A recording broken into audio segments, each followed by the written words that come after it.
because it tells me we I'm are, gonna but it's a wait little until I different to see how it. it works on Twitch, where it's just like Totally. live.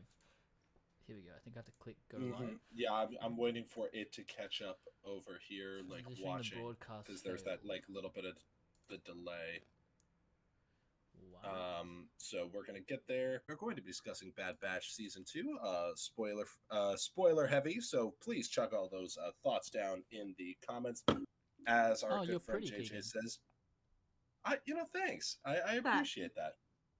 Okay, I think we're like, live now, because that didn't give me an error this time. Yeah, no worries there. Like I wasn't seeing it pop up over here. It should. So, It's delayed by a few seconds. So. Tate is finally here. So Tate is going to put his money where his mouth is and listen to the facts that we're going to be spilling. Don't worry, Tate.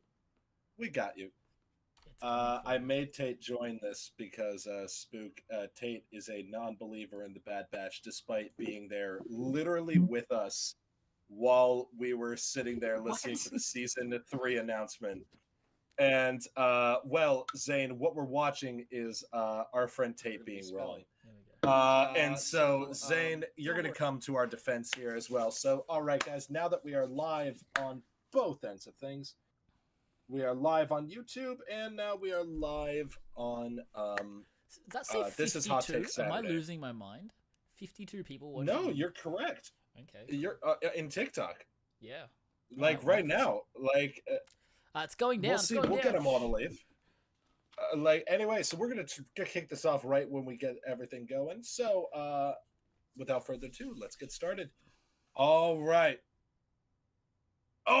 everybody. The cavalry has arrived. Welcome, my fellow travelers, ladies and germs, birds and worms. Welcome to One with the Films, your favorite, surprisingly high-quality podcast that is still here after one full year. What do we want to make of that? That's up to you. And now, welcome to our second installment of our new show, Brews and Bullshit.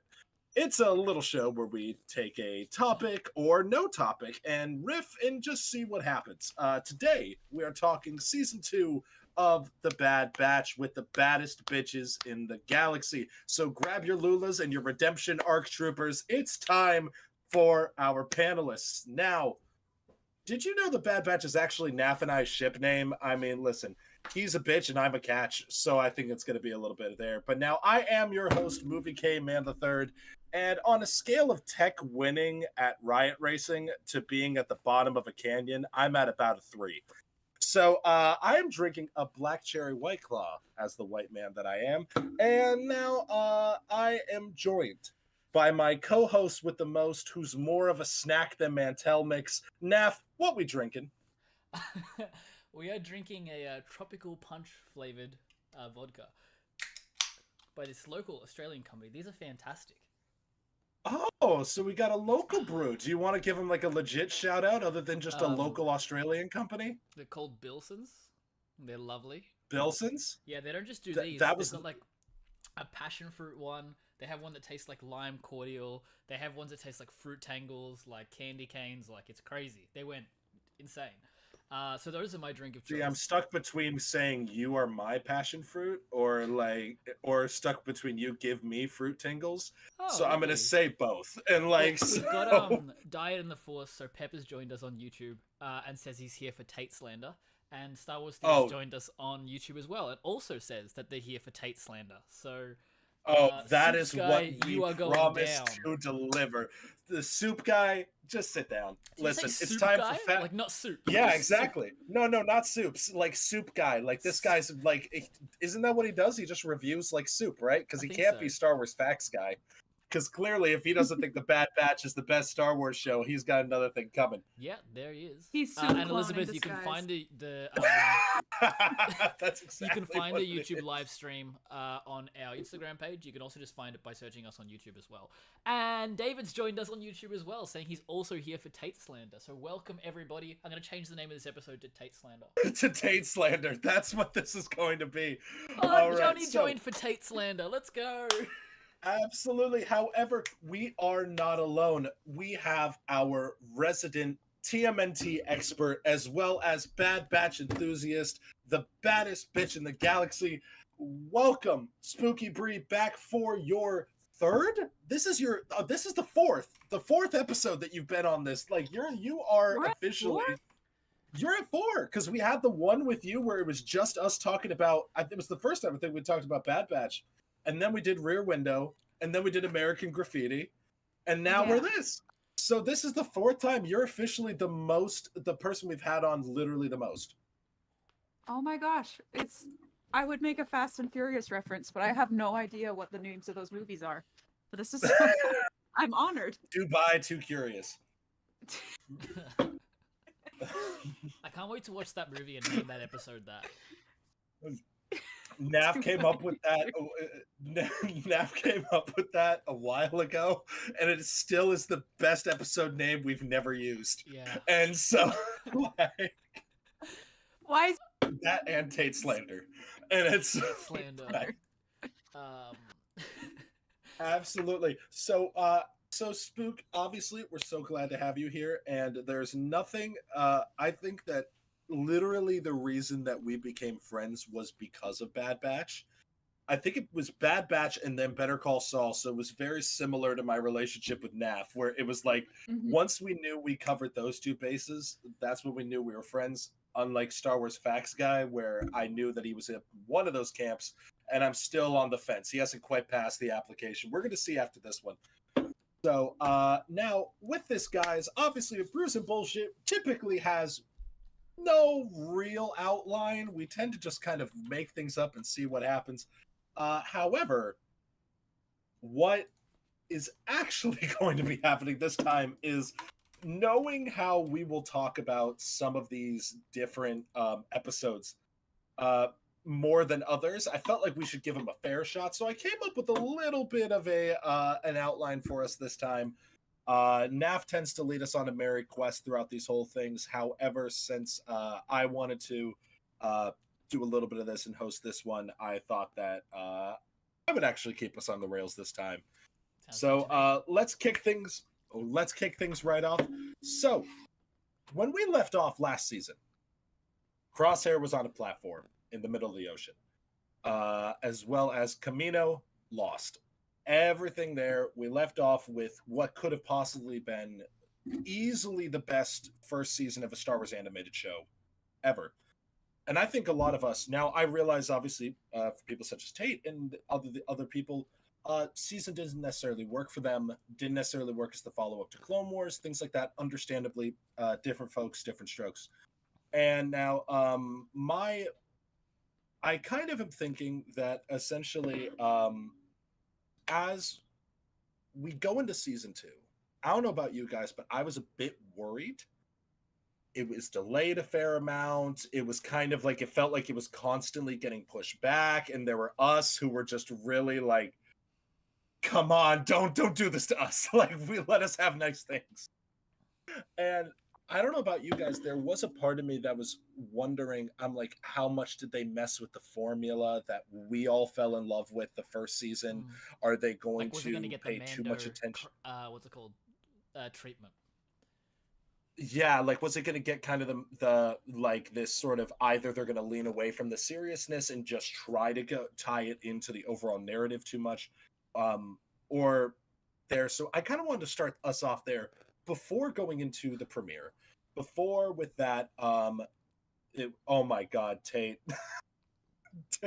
Tate in the chat is going ruthless. So yes, we are talking about Bad Batch for people in the TikTok chat, but then Tate comes in saying, I was worried it would get a season 2. And so Tate came in with a brutal take. However, he will be destroyed, so he's getting them in right now. So I'm curious, Spook, what were your expectations going into season 2? Like, were there worries? Were there things there? Like, kind of, what was the vibe overall going into the premiere? So, first of all, I was trying to have as little expectations as possible, just because I've noticed that when I build up like a season of something in my head and like start theorizing and like making guesses like of what I think is going to happen, I end up disappointed. I think that kind of happened with me and Mando season 3. Like, I thought too much about like, well, where are they going to go from here? Are they going to tie it into the Ahsoka show? Or are they going to do this, and this? And then I was, and then I ended up being a little disappointed because like my stuff didn't come to fruition. But with season 2 of The Bad Batch, I wasn't necessarily worried when I heard that it was delayed. I kind of figured that they just didn't want it to compete with, because it was originally going to be, it was going to be Andor. I think that was more of a, they were worried about the reception of Andor rather than a quality control thing. I think they just didn't want to have too many Star Wars things back to back, which is kind of ironic, but so I think this, so like when I heard it was delayed, I was mostly just disappointed because I'm like, I'm not going to see it until January now, which sucks, but I wasn't worried about why it was being delayed a little bit, and then I kind of was like, oh no, is this going to be like a last hurrah kind of thing? Are they like are they doing rewrites? Are they like reanimating scenes because they're going to have it end at season 2? Like, that was the only thing I was worried about. And then obviously like that's not what's going to happen since you guys were at Star Wars Celebration, you stupid people. That was and that's a whole bullet point here. We'll talk about that at some point. That's yeah, I think you're just gonna humble brag the whole time about like, we went to Star Wars Celebration. I don't know if you know this, but I have T. the trailer Bradley on my phone. actually say Wrecker's voice live in person, and when we know a clone that's going to be in season 3. Well, good for you. So Star Wars Thea says, disclaimer, Rebels is the best, and the first thing that she needed them to do in season 2 was start redeeming Crosshair. And Tate says for season 2 he was eager to see how the time skip would affect the characters. He loves the new orange paint scheme on the boys. There was one thing that was really disappointing to me about season 2. One thing overall. We haven't talked about this at all yet. I've been holding on to it for this. And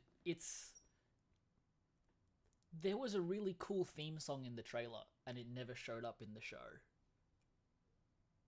I know what you're about. One of the coolest theme songs I've ever heard for a Star Wars project. I was like, this is like Black Panther cross Bad Batch. It's got some it's very like fair Ludwig. enough. I do remember that. Yeah. Oh, yeah, I remember making they give the trailer like, music to Ludwig Göransson or something. Like, yeah, dude. Just that. Oh man, like it's like you're so right with that. And so, like, I guess now with leading up to season 2, obviously you and I would talk about this a fair amount. Yes. But with season 2, like, were you worried in particular? Like, I kind of want to just take those conversations we had off mic. Well, I think that, and put them similar to what we were saying before. I love Mando season 1.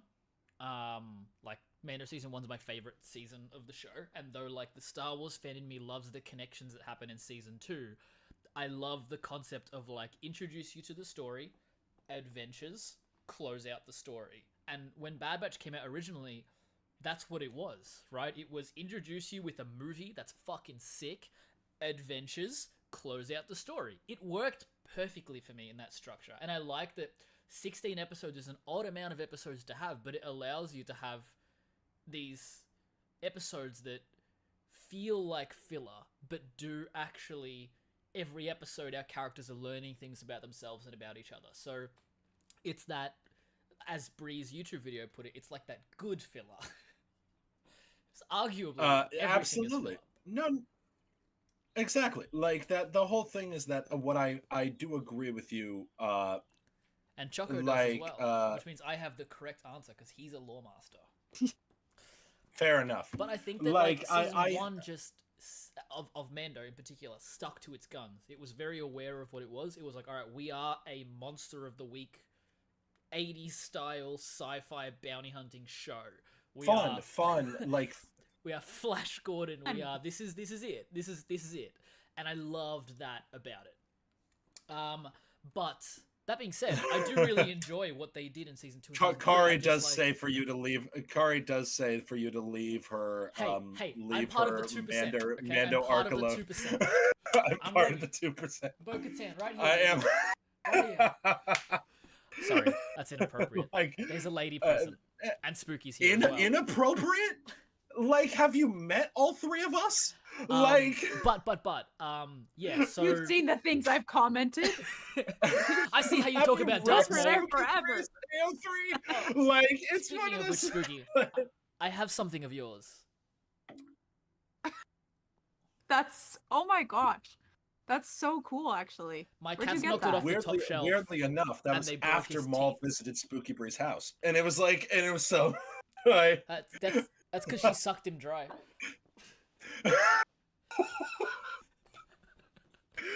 See, this is the content that Every time. y'all Every time. need to hit the bell and subscribe and notify. Like, y'all need to just stick around. This is the quality. What other podcast gives you this kind of quality besides Darkside Divas? And for the guys on TikTok that you didn't know, get to see it, this is the mole figure. Oh, absolutely. Show that off. But so going with it, with this season, so we moved to the premiere, right? For us Bad Batchers, this was like the thing of everybody shut the hell up. This is our time. Y'all go in the back, go get a sandwich, something like that. Just get off of TikTok. Let us have this.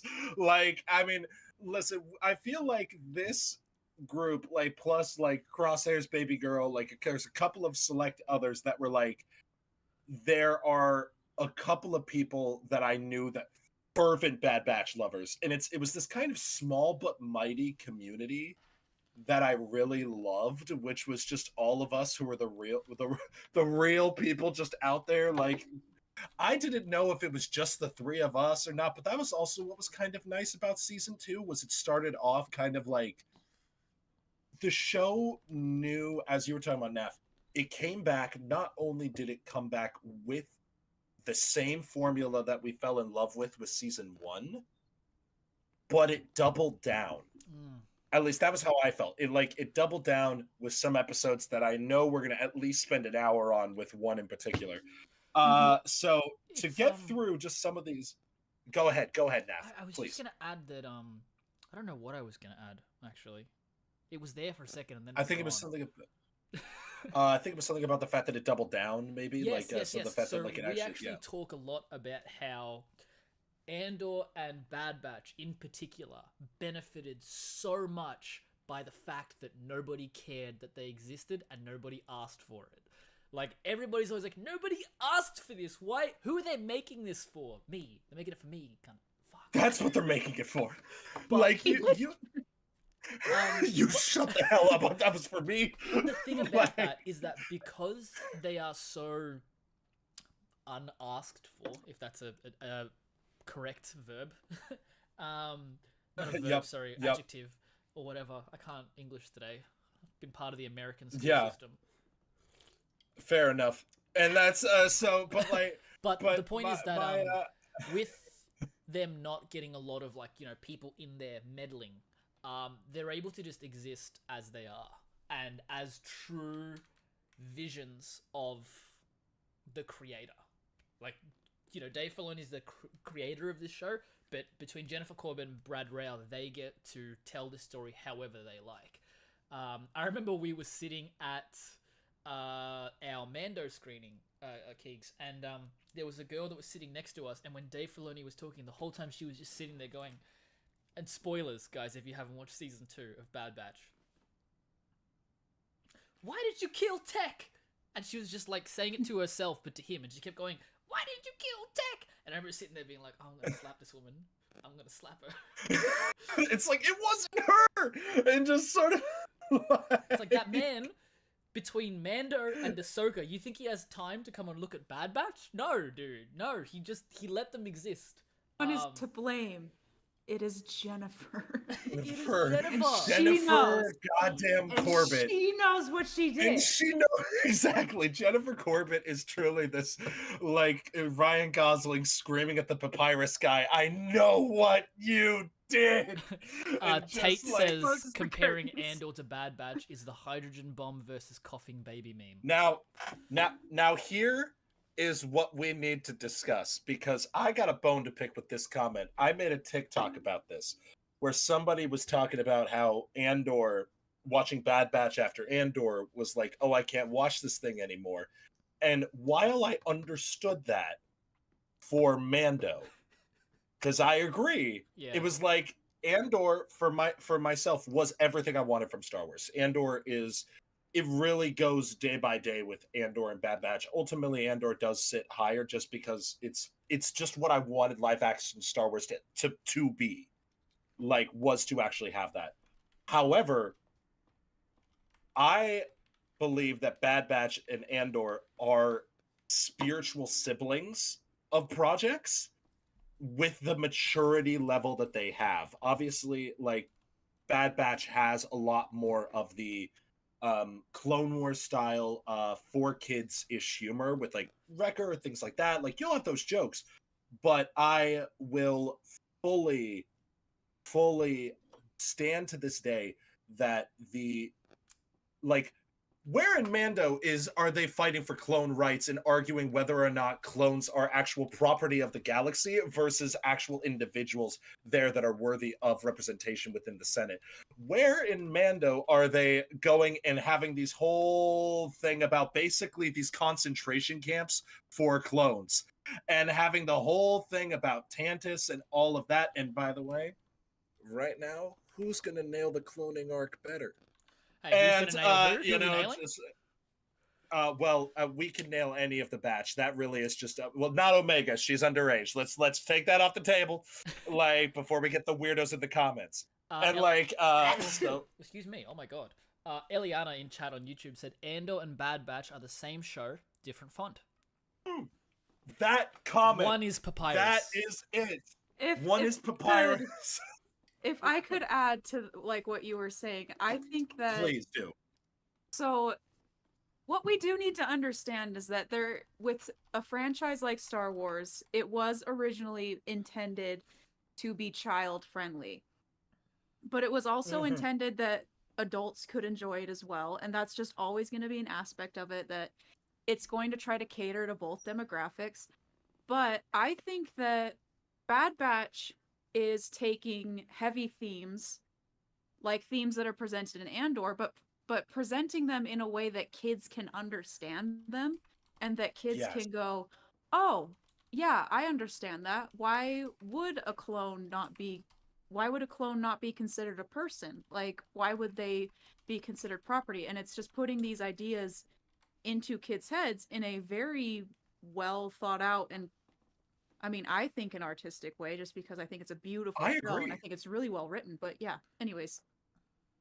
I'm right there with you, where I think that they did it in a way that didn't feel like, um I mean, even again, not the diss on Mando, because Mando has its own purpose. It wasn't trying to be this and things like that. But there were a lot of times where, even in Mando season 3, it felt like they had like the Jack Black and Lizzo episode. While overall I did like that episode, you had the thing where it's like, well, they're all on their devices and things, and it's like that felt more of like a heavy-handed way of trying to get a message across than what they were doing in Bad Batch, with trying to lace in this idea of, as we all talked about, like, I think the first time we had our conversation, which was for season 1, how they really weaved in how Sidious like really was taking over the galaxy with this. The clones are going to be a little bit more expensive, but they're more efficient, but they're less cost effective.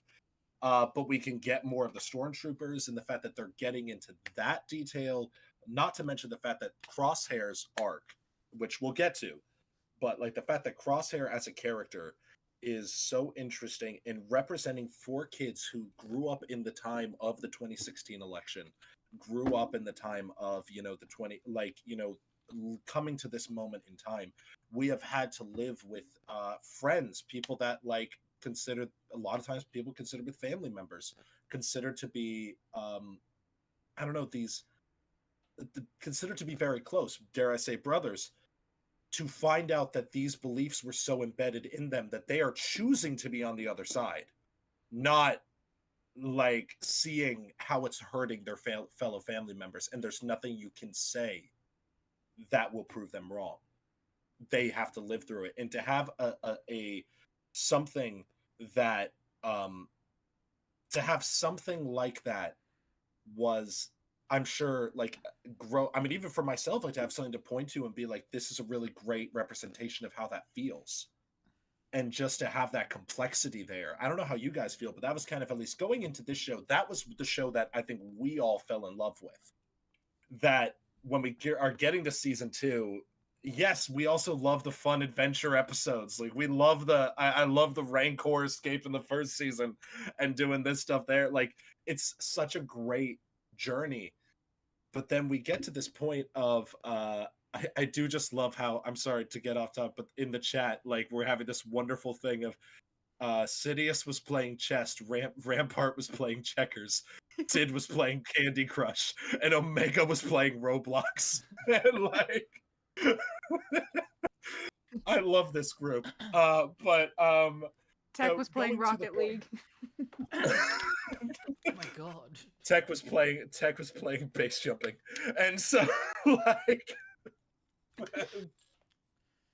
so we get into this goddamn premiere, and not only has Darkside Divas ruined the planet like Dooku's homeworld for me by calling it Castle Sex Toy, that I like it.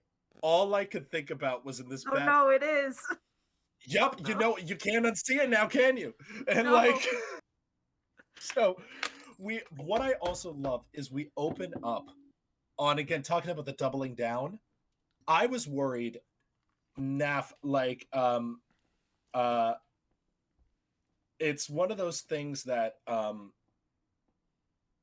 you talking about this whole thing, I love how Johnny is like, is that why you two like Bad Batch so much? Because y'all are American? He's goddamn Australian! Like, he's Australian, John! Like, John, I'm the filthy American here, and Spook is also, but that's like, you know, that's besides the point. I don't understand the connection. Like, Tate said it adds up. I don't think he understands the connection. Yeah, like Tate, he's closer to you, bud.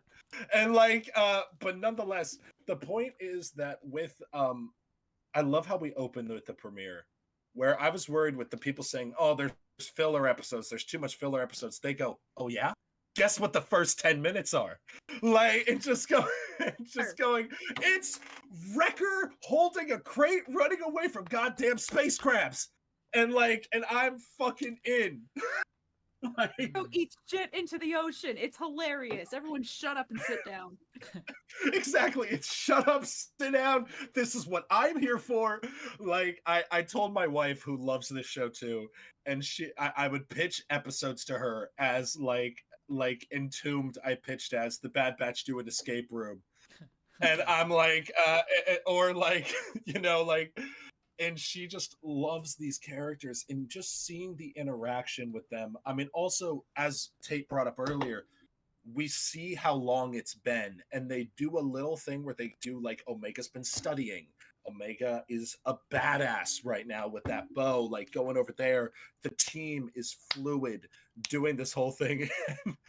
and as Cheyenne in TikTok says, Echo face planning immediately in season 2 lives absolutely rent free. Like, so I just want to know from you guys that opening action sequence. How do we feel like seeing our boys back in action, seeing the group? What were we feeling? The biggest dumb smile on my face the entire time. Just like, yes, it's back. They're doubling down. They're like, Jennifer Corbett's like putting up her middle finger going like, no, it's going to be fun, and you're going to have fun, and you're going to sit down. You're going to sit your ass down, and you're going to have a good time.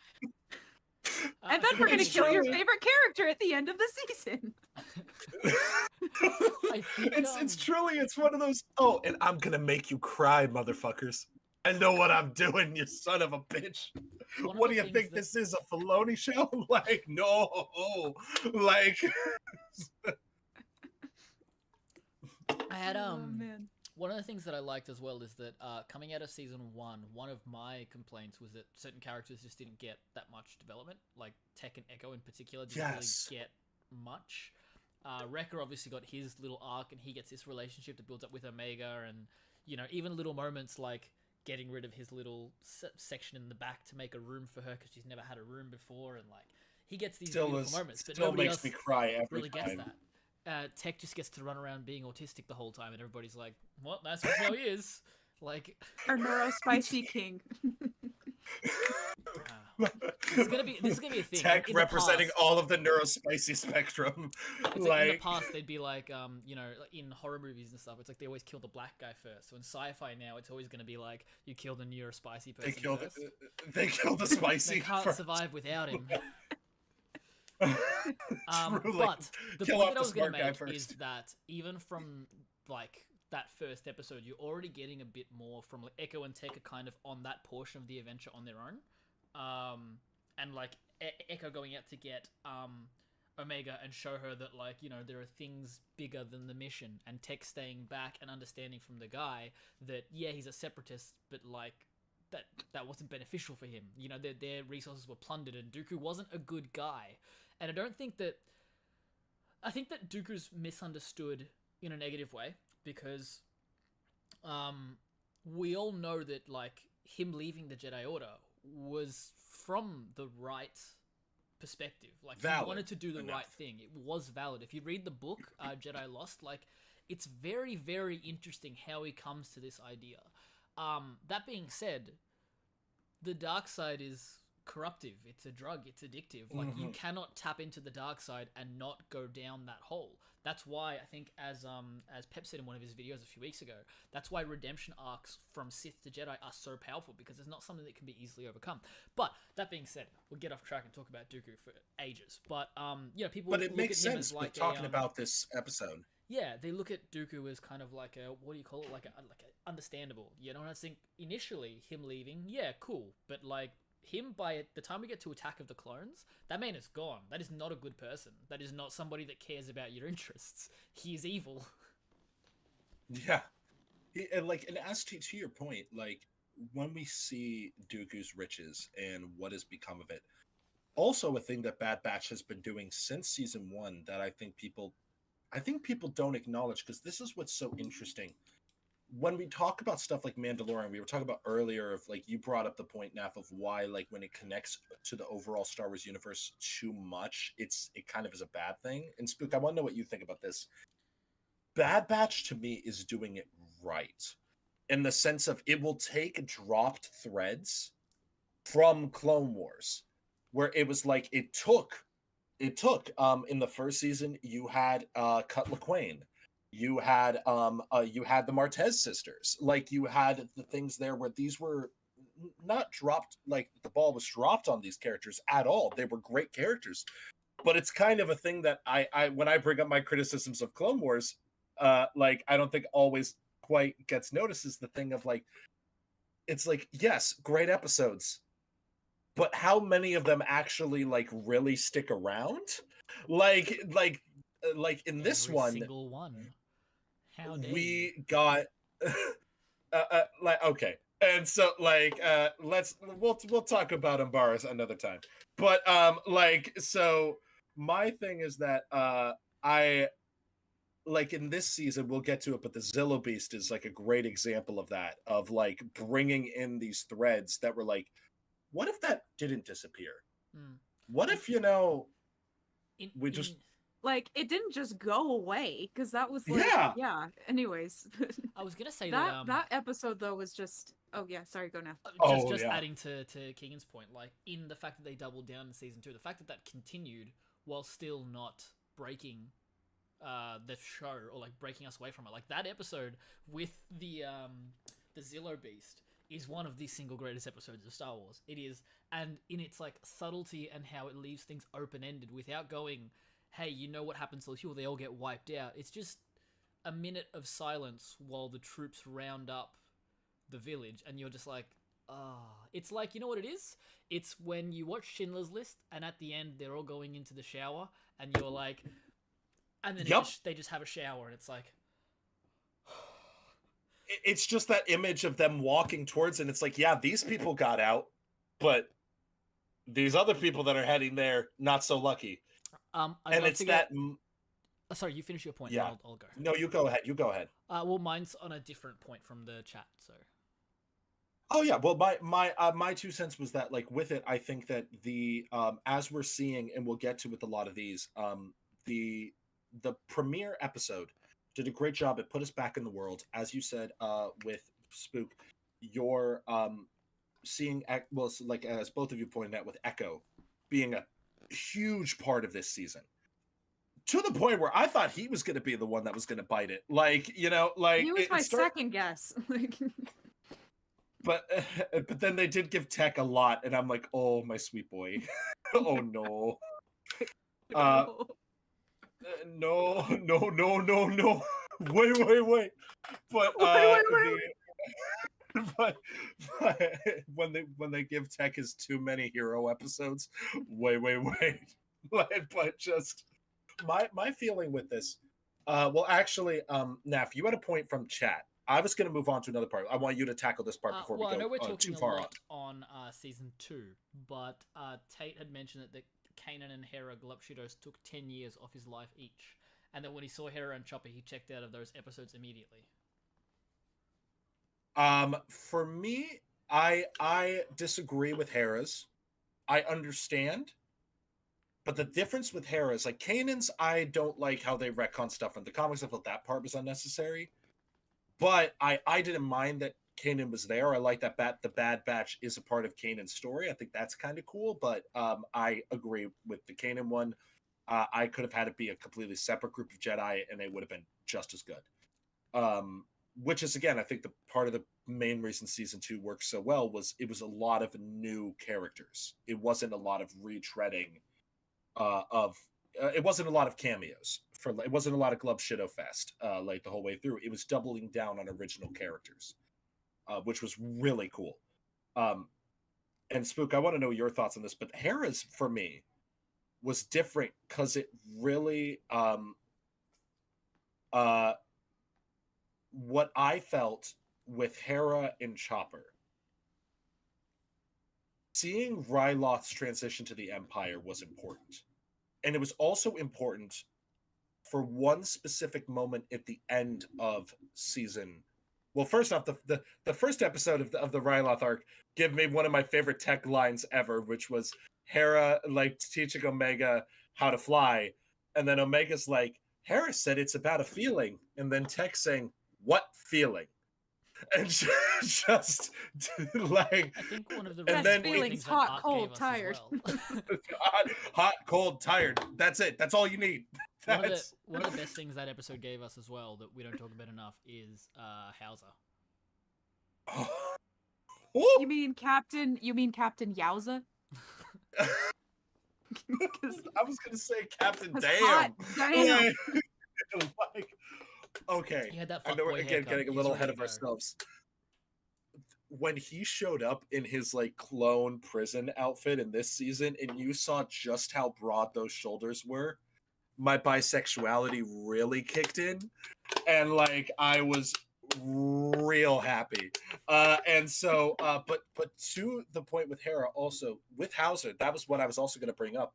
Was in addition to both episodes giving us two of the best Tech lines in the whole series. Second one being them going, "Wow, they're not hitting us. Yes, your flying is as confusing to them as it is to us," and just go.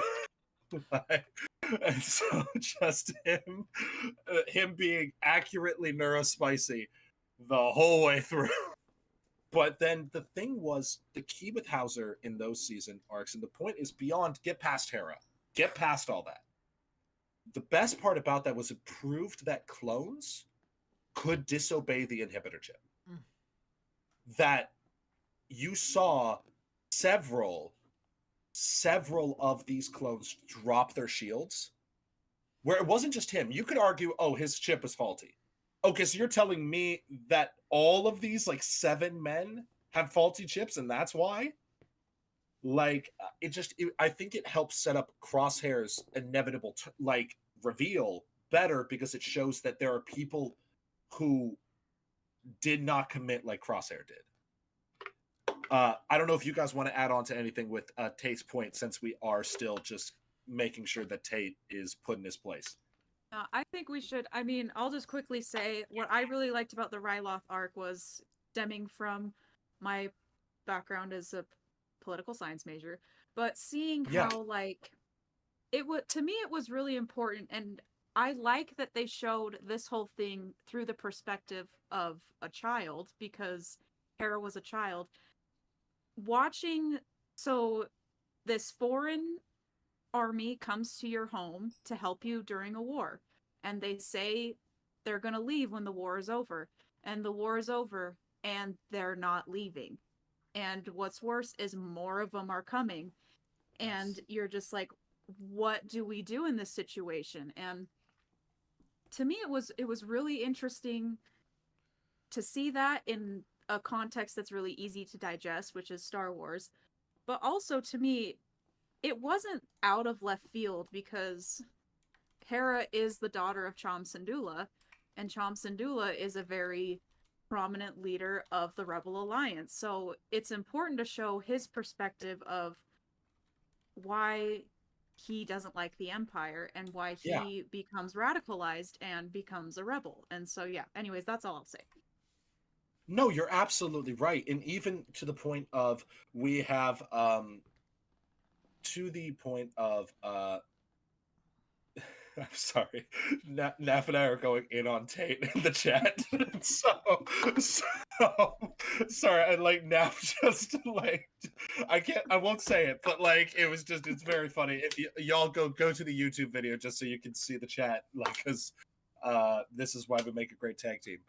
But the point is that with it, I also agree with you, Spook, that like you really felt the with Cham Syndulla and the fact that they had Saw Gerrera in the first season and continuing to have him in the second season, it kind of is showing how you're seeing these radicalized people, like how they become the way that they are. Of course he would feel this way. Of course he would have this thing if that is what he is brought to. And going with that, that was also one of the things. There was a line in the premiere that really stuck with me, and I want to know what you guys felt about it, because I think that, Nav, you and I talked about this when it was airing. There's one line that Tech says in the premiere that really gutted me, which at first it didn't resonate with me, but it stuck with me. It was when he was talking with that separatist guy, like or the guy who was from the planet, and he's talking Joe with him, from and he Princess goes, Diaries, yeah. Yeah, Joe from Princess Diaries. You're absolutely right. When he's talking with Joe from Princess Diaries, he has the moment of he looks at him and he says, we existed before the war, you know. And then Tech just has this moment of, I didn't think about it that way. And at first I was like, well, come on, Tech, of course you would think about it that way. And then all of a sudden it dawned on me, you dumb shit, none of them existed before the war. And I just had, oh my God, none of them existed in a galaxy that wasn't with war. And I went, fuck. Also, Spook, just because this is your first impression of Tate.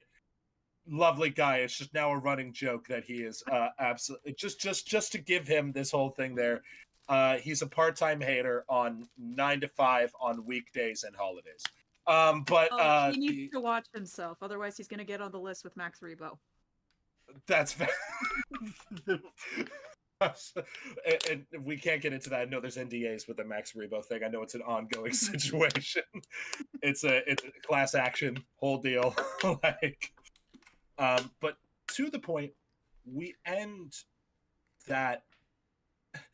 There also was a very D&D-esque thing with the premiere of seeing them on the 2 different ships and just seeing the party split, and then having the moment of one of my favorite gags. I don't know why it tickled me, was them carrying the war chest, but you had to have 2 people carrying it at all times. So you saw like Tech and Echo picking it up and then moving, and then the door would open and more people would start shooting at them. So they would have to put it back down and then just like going to like to this point.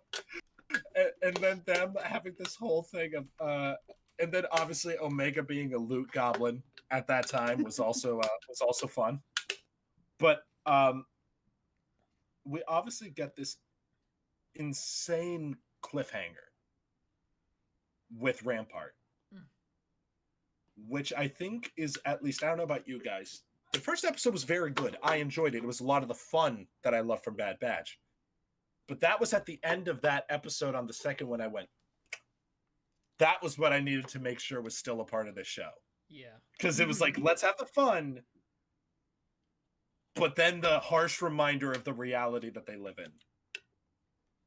I don't know how you guys felt. I just wanted to like bring up those 2 points. What are we thinking? And because we're gonna move on to, I know we're gonna talk a lot about Solitary Clone, which is next. Mm-hmm. But I want to know what you guys think before we move on to the next episode.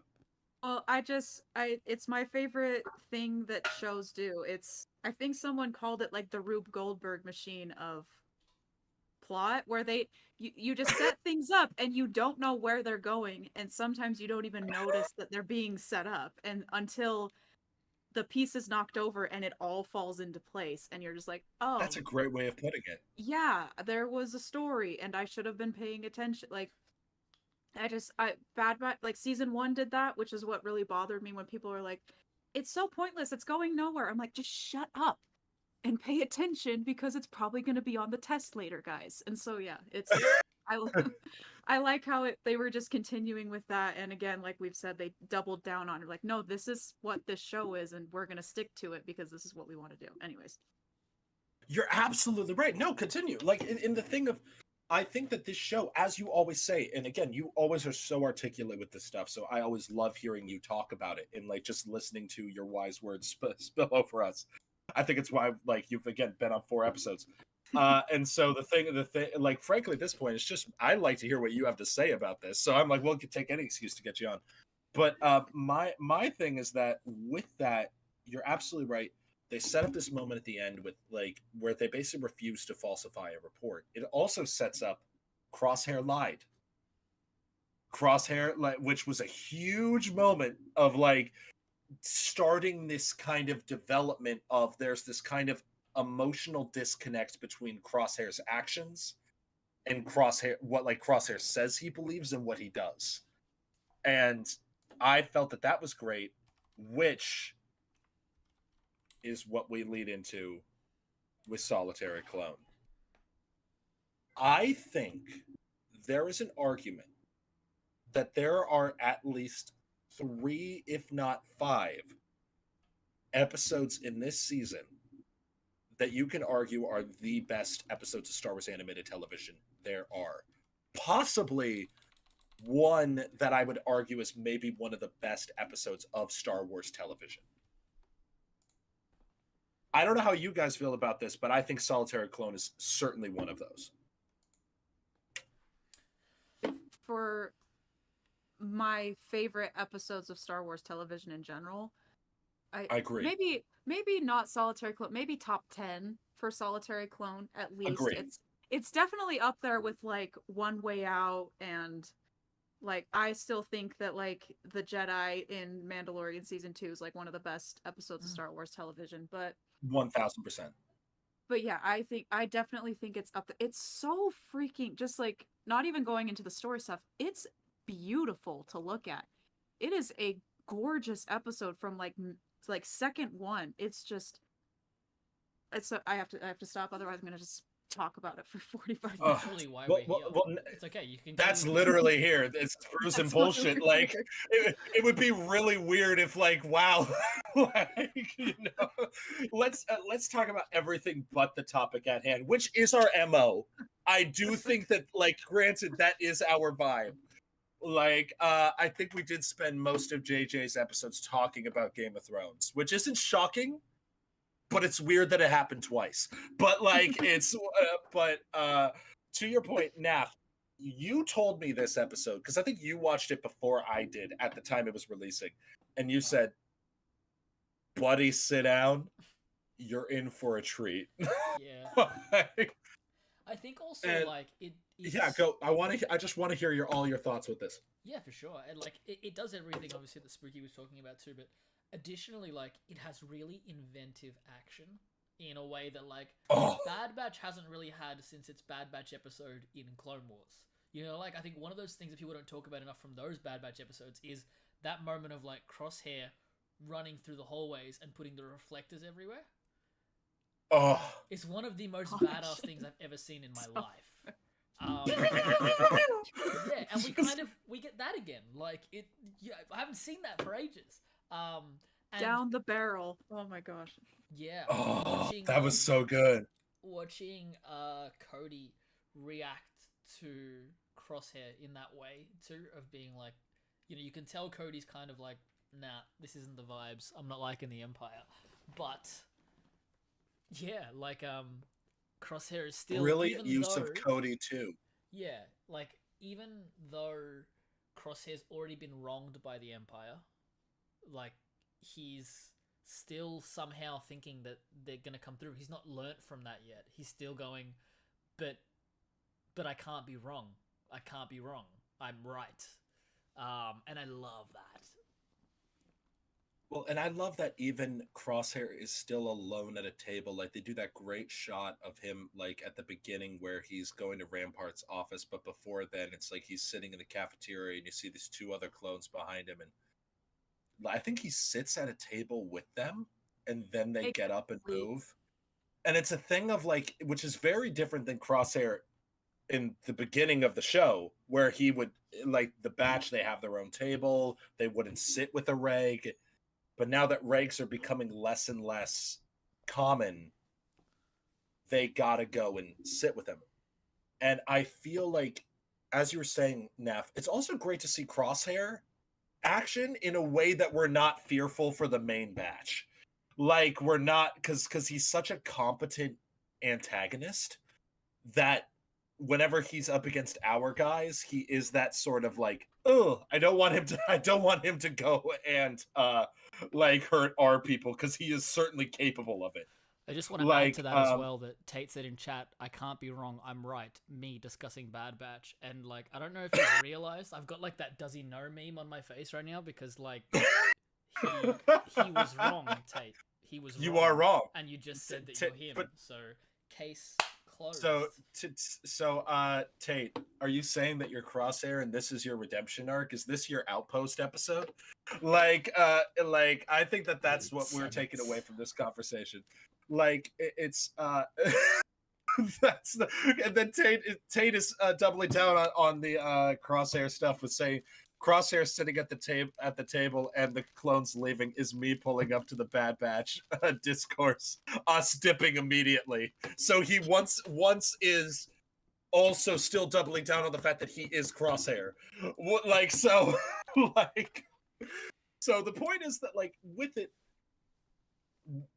Solitary Clone, brilliant all the way around, especially with how it shows that last like 5-10 minutes where you see Cody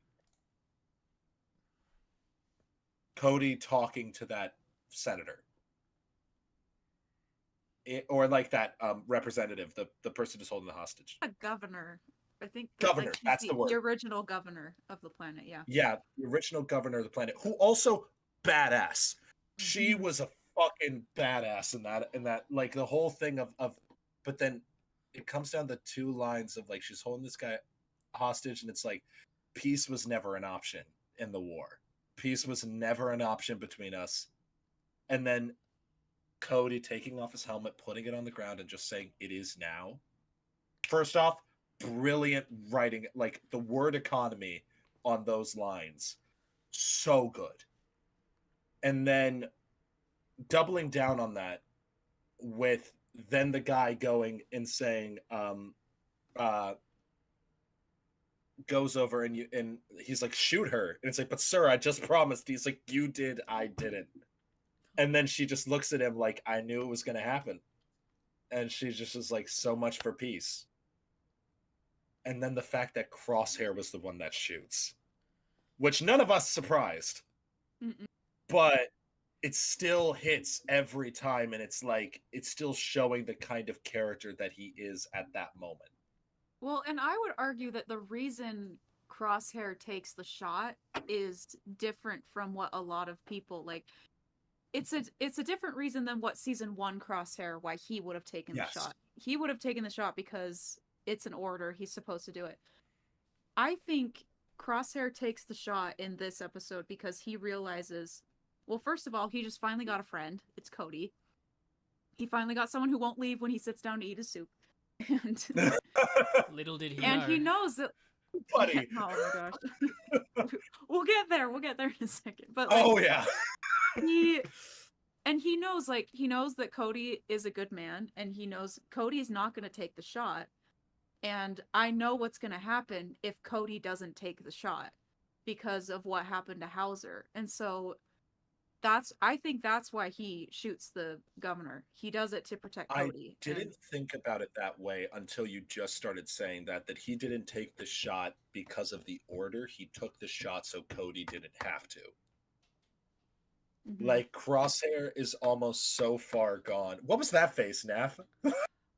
The chat.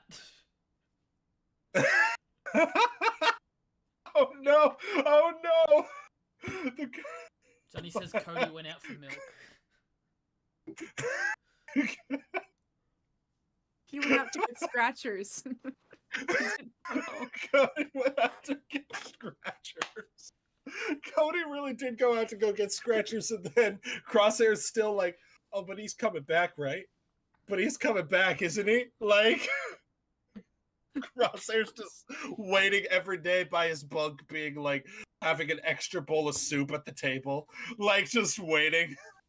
Like, Gets a postcard from Kanto Bite, just like, sorry, buddy, can't be there this year. in clearly Rampart's handwriting, like, like when your parents write like from Santa, like kind of like that vibe, like just some beach on Scarif, just like just some sort of thing. But like, I felt like that whole moment at the end. Now, you said something when we talked. I think it was right before American Graffiti, because it was before the finale. You said something about Cody here, and I don't want to say it before you get a chance to, but you have a feeling about Cody's actual fate rather than what. Oh, he didn't go AWOL. I don't think he went AWOL. That's much less. I don't think that the Empire would let that happen. Like, no, TLDR, he did not go AWOL. But I just think that's just what they say to people when they realize. So my theory is, after what happened on Ryloth and with Hauser and stuff, when they started noticing, hey, maybe the chip isn't working anymore, or maybe like it's starting to wear off or something, and they're noticing that, and they're noticing certain clones aren't being as reliable anymore, or like, even like with Cody, he's like dropping hints the whole time throughout this whole episode, like, I think I kind of messed up and I don't really know what to do about it. Like, and so to that, it could be kind of setting up, okay, he went AWOL, he actually ran away. But I feel like if he did, they would show that, you know? Like, I feel like if that's actually what happened, they would show it, for one thing, just because like of the nature of storytelling, but also because if he did go AWOL, why is he not contacting Rex? Or how come Echo never found him? Like, so I don't think he went AWOL. There. Yeah, he would be there. I think the Empire did something. I think they maybe he's on Tantus. Like, I think Cody could be on Tantus with Crosshair, and we don't even know. And they just said, he went AWOL. Like, I'm right there with you. As soon as you said that theory, it made sense to me, because it was also one of those moments of being like, the Empire's not. You're talking about Rampart. Kenny, who is our frequent on TikTok with this. Kenny, we are talking about Bad Batch Season 2. So that is where we're at. So, but I think where your point is there, the Empire, especially Rampart, who's a lying son of a bitch. And when have we ever trusted Rampart's word to begin with? We have a literal 2-part arc, as literally the whole point is do not trust a word Rampart says. And like, thus, why would we trust that Rampart is telling Crosshair the truth in this moment? Who also, can we just say how much I'm not a huge fan of Crosshair at the moment at the beginning of the episode, but when he's like, how long were you out there on that platform again? Like almost rubbing it in that, how long did we wait to save you? How long? About a month? Oh, oh, I'm sorry. I forgot. You're not cleared for active duty.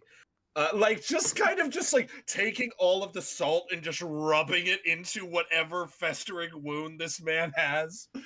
Like it's just his punchable ass face. Like just going, just this sort of thing. When he got hit in the mid-season finale, oh boy, I hadn't been that excited than seeing the guy who pushes over B2 emo in like when the guy who pushes B2 emo get hit with a brick. I'm like, that's what that man goddamn deserves. But to your point there, Naf, I want to know what your thoughts are, like towards the end of that episode with how it all is tying in. Obviously, like we got, I know a couple of your literally favorites playing in the background right now. I know, like if you're watching over there, the best moment, greatest hits, and so with that, uh, like, well, Kenny, if you're asking, will Crosshair get a redemption arc? I mean, so far it's been started. We're reaching that midway point. Like, we're reaching the Zuko goes to the Earth Kingdom. Like, like, and so, but Naf, tell me what your thoughts are with this whole episode. You were loving it when you had your moment there. But I want to just know your thoughts on this. Yeah, Like, well, I as think we're you getting guys into one of covered it pretty well. Like, we've got almost everything there. I love the way that they also filmed or animated, like the action, particularly. Like, obviously, we're talking about that scene as they're going up the stairs, but even before then, where you've got those. I've always loved those sequences in particularly animated Star Wars where we're looking down the scopes and just watching, for example, how effective Crosshair is. It's just like is so cool. Oh, you're so right. Yeah, so like that stuff has been mental. And I think that one thing that goes really underrated in or not talked about enough in Bad Batch overall is all of the music outside of just like Omega's theme.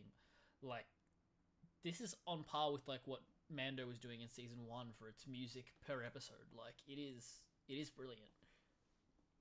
I rewatched Rebels recently, and I'm like rewatching it just with that. And hearing the Kiner brothers, the difference between Rebels and Bad Batch, not in a bad way, but in a like evolution. The Kiner brothers in season 2 out fucking did themselves. Like this is on par with some of the best Star Wars music, period. Like full stop. As you said, this is Ludwig Mando season 1 level good. Like I'm not sure if I'll put it above Ludwig first 2 seasons of Mando, but it's certainly like it's fighting for its spot. And like even like Crosshair's theme, as our friend Artur, friend of the channel, Artur talks about how throughout season 1 Crosshair's theme becoming so almost like you put it almost like you put his theme through a garbage disposal to the point where it's just kind of this synth bass at this like thing of kind of showing how far he's going.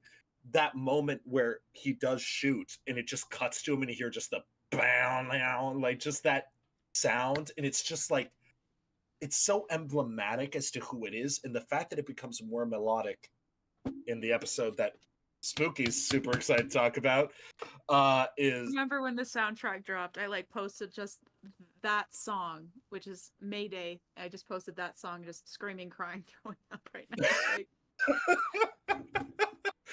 Like you're so right. But so with that, Naf, the music obviously stood out to you. I would agree with that.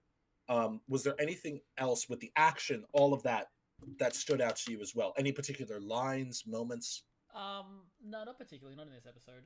Like everything itself was pretty solid. You guys have covered everything. Perfect. Well, I want to kind of group these next 3 because I feel like that they're we're back to, as we talked about, the batch goes on an adventure, which basically, the batch. This is how I would describe it to my wife. The batch goes pod racing. riot racing. The Batch does an escape room, and the Batch cosplays Avatar blue people, and like, and so we have these 3 episodes now. Like, I've talked a lot about kind of recapping, but we have obviously Tech does the riot race to get rid of Sid's debts. We have the going Indiana Jonesing to probably a Zepho temple, unconfirmed but kind of confirmed. Like like that's kind of heavily hinted that it's like it's Survivor, or like it's a Fallen Order. And then finding our long lost Gunji and going to Kashyyyk. So, where do you guys want to start with these? I know that there are episodes that we're dying to get to, so I don't want to like spend, but I feel like these are essential episodes. Quickly. Like Faster in particular, again, is just emblematic of what Bad Batch does so well. It grabs a theme and it tells the story of that, and it's also starting to plant the seeds of, we can't really trust Sid. We get Teo, who shows up. Ben Schwartz in Star Wars, love that. He fits the character so well, and it also has a very snarky, flamboyant asshole. Yeah, it has a very right. What's the show? Tron Uprising. It's a show on Disney that you can watch on Disney Plus, which has like a cell shaded kind of vibe to it, and this feels straight out of that in how they animate that racing. And so I thought that was really, really cool. I remember seeing that in the trailer the first time, and I was talking with one of the guys on TikTok about that, because they introduced me to that show. So that was awesome.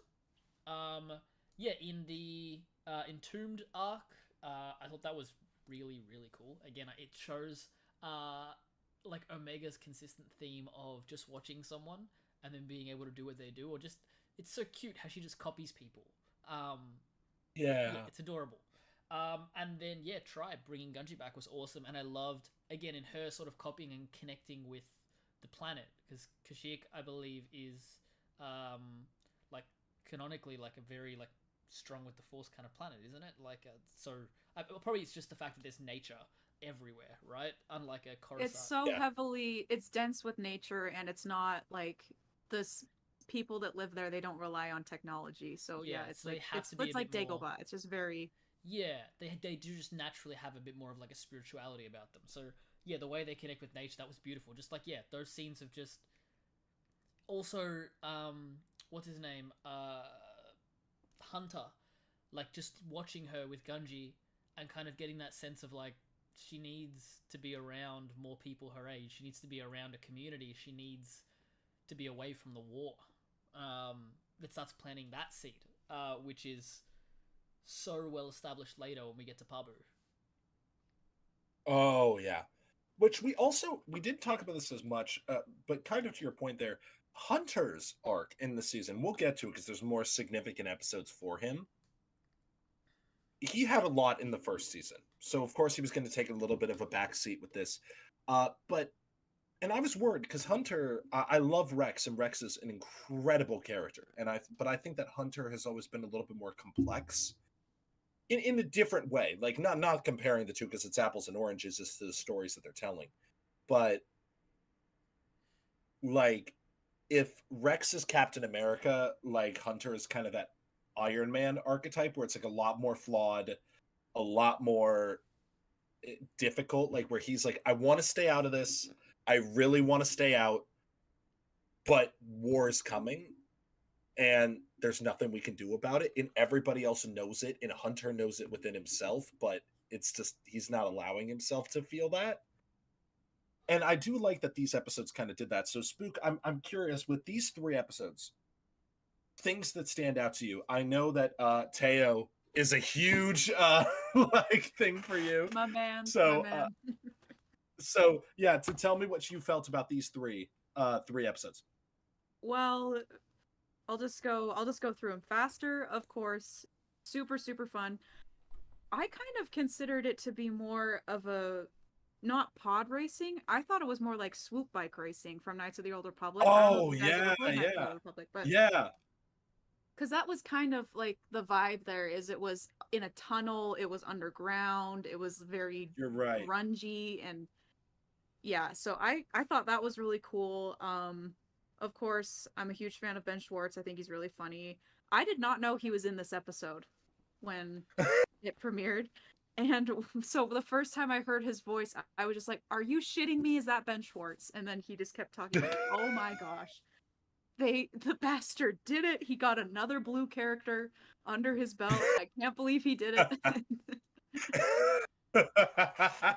Just having that moment of just being like, what it's like to be Ben Schwartz when you just can go into franchises like willy nilly and just be like, everybody's You- just like so happy to have you. You just walk in, grab like a handful of shrimp, and then just leave. And everyone's just like, "Oh yay, he was great. We love him." And then it's like, oh, that Ben Schwartz. Like, oh, wow, what a rascal. What a little Like, rascal. The thing Also, is, coming out of Parks surprisingly- and Rec, I hated him. And I get that you're supposed to hate In him. Parks- Well, But, you're like, supposed to hate him in Parks and yeah, Rec. I know, That but, like- character's awful. Like, he plays that character so well that I then hated the actor. And then seeing him in anything else, I was like, nah, I can't do it. Get away from me, John Ralphio. I will fucking headbutt you. But now I I do just want to actually punch like you him in a your lot more. face. Also, surprisingly, Ernie Hudson was in this episode. I didn't know that. I had to. Really? Yeah, I rewatched it yesterday, and the second time around, I'm like, wait, I recognize that guy's voice, and I like had to look it up. And I'm like, oh my gosh, that's Ernie Hudson. That's so cool. But Who yeah, did he he's play? I can't remember the character's name, but he's the guy that Sid owes money to. Like the Oh, gotcha. yeah, the guy with like the tusk beard or whatever. I can't remember. Illegally or Tate whatever. had said that. Who in the also chat can before. get it. Tate Yeah. had said, "Is this the episode with Sonic and Winston Zeddemore?" Which yeah, you're absolutely right. Like his moment in that just seeing that guy, I don't know, that species that was established in sequels was another gift of the sequels, was that orange skin, like the two tusked thing, Brick because shit house beings that are just giant. Oh. So the Inquisitor Sp- from s- Jedi what- Fallen Order. Listen, between the two of them, I'm like, listen, they're another Star Wars space species that's like, okay, hear me out, and just go, just Them and like, Jabba the Hutt. It's we don't need to get into that right now. Like, sort of Anything's a dildo if you're brave enough. We'll talk about that later when we're not live. Exactly. Like, listen. The internet ain't ready for that. Like, so that's safe for private group chats. Like, that is, we do not have enough of these to be like Or talking do like we? that. Fair enough. But so yeah, to your point, like, also this was our first real point of having Sid be put into question, which I was not expecting from this episode, like from Faster. Yeah. Mhm. It was the first time they were like basically warned, okay, Sid may not have your back always. And it's like, which for us, I feel at the time, we've seen season 1 and we're like, oh, you don't know her like we do, you know, kind of a thing. Yeah. Yeah. We'll see how well that pans out for us. So Spook, was there anything else about Faster that you really loved? Oh, just that. So one thing that I've always kind of noticed about like Star Wars animated stuff, and that I never really talked about, was comedic timing. And it's really Yeah. hard to edit comedic timing in animation, especially CGI animation. I'm sure it's like 10 times harder to do, but always like that's kind of been one of my silent criticisms of like Clone Wars is like, well, it's funny, but sometimes it's not as funny as it could be because of like timing and stuff. This episode was one where I was like, I'm genuinely entertained and I'm genuinely laughing because this is actually funny. And it was kind of that way with like Rebels too. Like I thought Rebels had actually really good comedic timing, and so I'm kind of glad Yeah. that like they carried that over because that's always also been an aspect of Star Wars is it's always been funny. Like if you rewatch Yeah. A New Hope, Han Solo in A New Hope is really funny.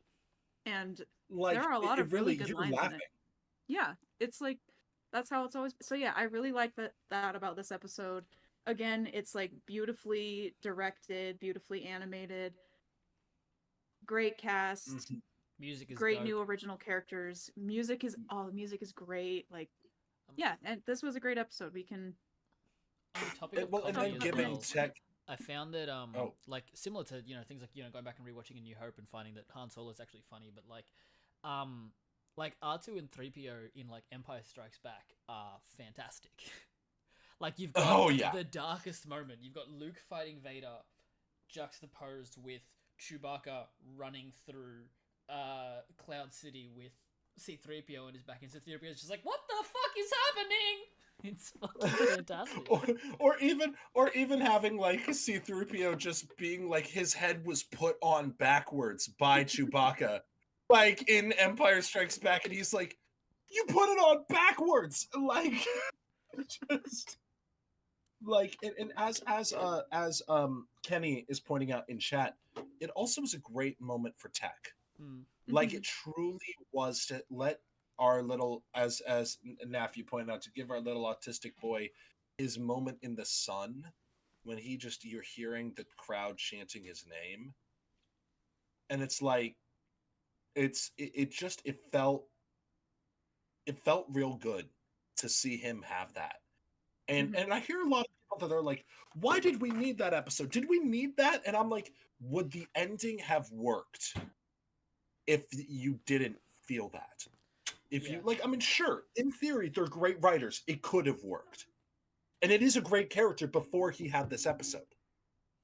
But this made it hit all the harder because it felt like you saw him at his full what he could be.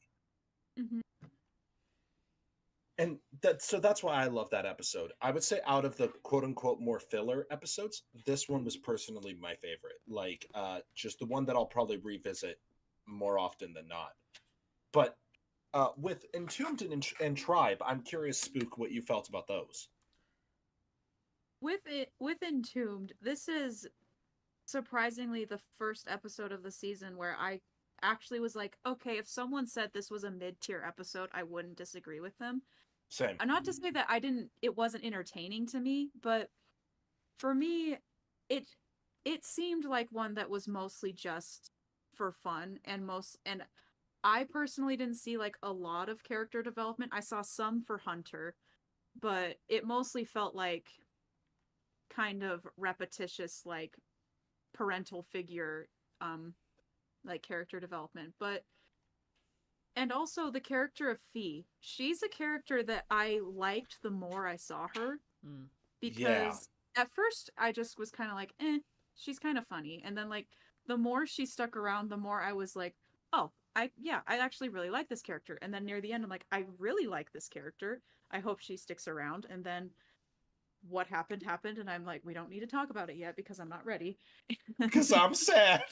Because I'm still sad. But yeah, so she this had a one... bit of a Pelimato effect in my mind, where it was like at the Mhm. beginning, I was like, Wanda Sykes. Like I liked her voicing the character; she fit perfectly the bill of casting there. But I was kind of like, all right, Sid was kind of filling this archetype, but it was like, but then as it went on, your point, like Stan, where it was like, I like you. I don't know if you felt the same way, Naf. What were your thoughts on Fee? I was really sus on her when she showed up in the first.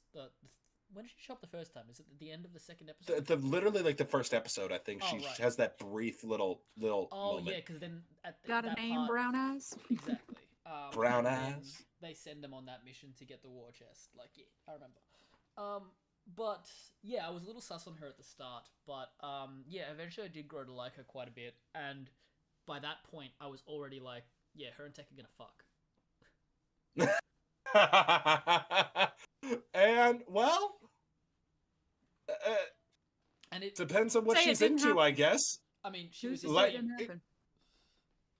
there's a lot of time on Papu. All I'm saying, like Like if we don't know how much Hera time. and Kanan canonically did, we can't say that Fee and Tech didn't.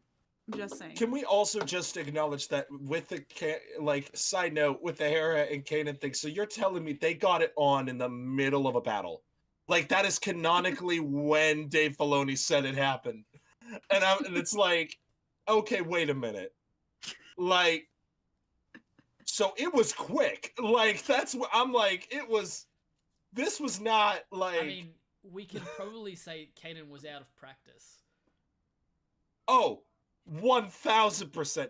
Kanan never struck me as a person who's necessarily a good lover. Like, you know what I mean? Like, he kind of is like, he's a good guy. He's a solid guy, but he has strengths and he has weaknesses. I don't think that was his strength. Like, good dad, absolutely. Good in bed, like, you know, kind of a thing there. She could do better? Like, you know, like... Yeah, Hera could always do better. But Oh, yeah. Mummy Hera, I would take good Hera care of and Kanan is, like, this might be a controversial take. Hera and Kanan is truly the example of someone who is dating way out of their league. Like, you know. She settled. She settled. And you can tell by the way She her kid looks. 1000% settled. Like, she bought into, like, the brown eyes and, like, or, like, his just big doe eyes and the dumb ponytail. the Freddie Can we Prinze talk Jr. about of it how all, I mean... Jason Sindelar is True. going to pop up in the Ahsoka show, and it's going to be like Oh yeah. the product of Night Terrors? Oh, yeah. I'm like, I Ugly, don't know how to ugly feel child. about that. The Star I'm Wars very animators have many talents. Animating babies is not one of them, and it never has been. That's one of those things that because was Lucasfilm one of the early founders of Pixar? I don't remember. I think like yeah, like that they developed like the technology that then became Pixar. Gotcha. Yeah. Because the joke was going to be, I don't know if you guys have seen Pixar's first, or like not first, but this. Oh yeah, one with the that baby. thing's a monster. It's like they never grew out of that, but it doesn't work. I talk about it in Mhm. therapy all the time. Oh yeah. Where did it start for you? The first time I watched the first Pixar short. It's like, why don't you want to be a mother? It's like, well, I saw a baby once. Terrifying. Well, not like in real life. I saw it in a Pixar short. Like but like let's Tate just says, let's not mention the Ahsoka show. I don't have it in me during a Bad Batch podcast. Like it's like, listen, Tate has a lot of feelings on a lot of things. Because of These, Mummy those Elizabeth are two. Winstead? Okay, fair enough. Ready. But like, can we just say that like between Sabine, Hera, and like Rosario Dawson, Ahsoka, that is a lineup. Like that Well, is I a watched the other day the movie Voyeurs, with Sydney Sweeney and Justice Smith, and they like live in an apartment, and they look over across the apartment, and Natasha Lou Bordizzo, who plays Sabine, lives in that apartment, and she's just like, her and her partner are just doing it out in the open, and they just watch them and they become obsessed with them. So if you want to see a lot more of Sabine than you thought you needed to, Voyeurs on Amazon Prime. Bad movie, did not like it, but oh my god, that woman. but it's like, but there are other perks. And so but now to the point, I am really curious because I would agree with you, Spook. Overall, Entombed was probably on the ranking list of the episodes. I was caught between this and another one that would come later as like my least favorite. They were good, and I think that somebody pointed out here, it makes sense. I think it was actually Cheyenne in TikTok chat. Cheyenne pointed out the fact that episode 5 holds more weight once you realize what Fee's overall point of the story is, like inclusion in the story is, and I would agree with that. When I was watching it through the first time, it was one of those, why are we here again? Like, you know, why are we doing this? For like particularly like the episode Retrieval, which was probably one of the ones that I didn't like as much either. That was the other one for me. It just comes through at the end where you realize like how little they actually meant to Sid. Yeah, like it's one of those things of like, as the show does really well. Now, I think we all can argue it's like, sure, did that need an episode in addition to that point being made? Could you have done that in a different way? Sure, but nonetheless, I didn't mind it. It's still time with these characters. And it kind of gives a little bit of the low stakes, like let's have some fun kind of parts of Bad Batch. But to the point, Tribe. I'm curious, Spook, how you felt about Tribe. Tribe, I thought, well, this is probably going to be a very, very controversial opinion. But Okay. I do not like the planet Kashyyyk. I have Okay. Weird hot take. Why? Because it's like Tatooine and no one wants to talk about it. It's always brought up for some reason. It's like always in video games. And it never renders well. I think like my beef with Kashyyyk started when I played Jedi Fallen Order, because every time I went back to that stupid planet, nothing would render, the textures wouldn't load, characters would clip out of existence in the middle of conversations, and I just like projected So my you hate hatred. a planet because of a game developer. because of rendering. What? Like, But it's always used. It's this is always why I love there. Me too. It's What? It was in freaking Force Unleashed. It's like, I don't know why. Man. I just There's don't like that trees, planet. And there's like swamp dragons, and There's like trees flying everywhere. guys. Spook's like, there's a tree down the street. You can watch it there. It was one of my favorite. I don't go. We have trees at home. It was one of my favorite planets. Like, you're really giving me "we have this at home" energy. Like, it's just kind of, we have trees at home. Go to goddamn Endor again. I don't know. Like, just go. In Like, Revenge of the That being Sith, said- I found it very interesting. I liked it there, and I also love the planet in the Lego. That is Star the Wars funniest games. hot take I've heard in a fucking long time. Is I don't like Kashyyyk. Why? Because goddamn rendering. Like, I love it, like, because it makes complete sense.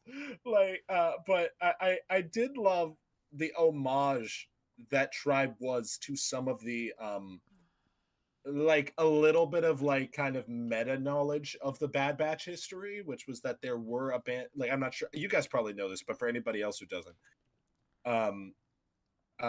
there were abandoned plot lines, unused stuff for Clone Wars, that initially you were going to see a second arc with the Bad Batch in Clone Wars, where basically you were going to find out why Yoda has good relationships with the Wookiees, and the Bad Batch were going to be involved in Kashyyyk.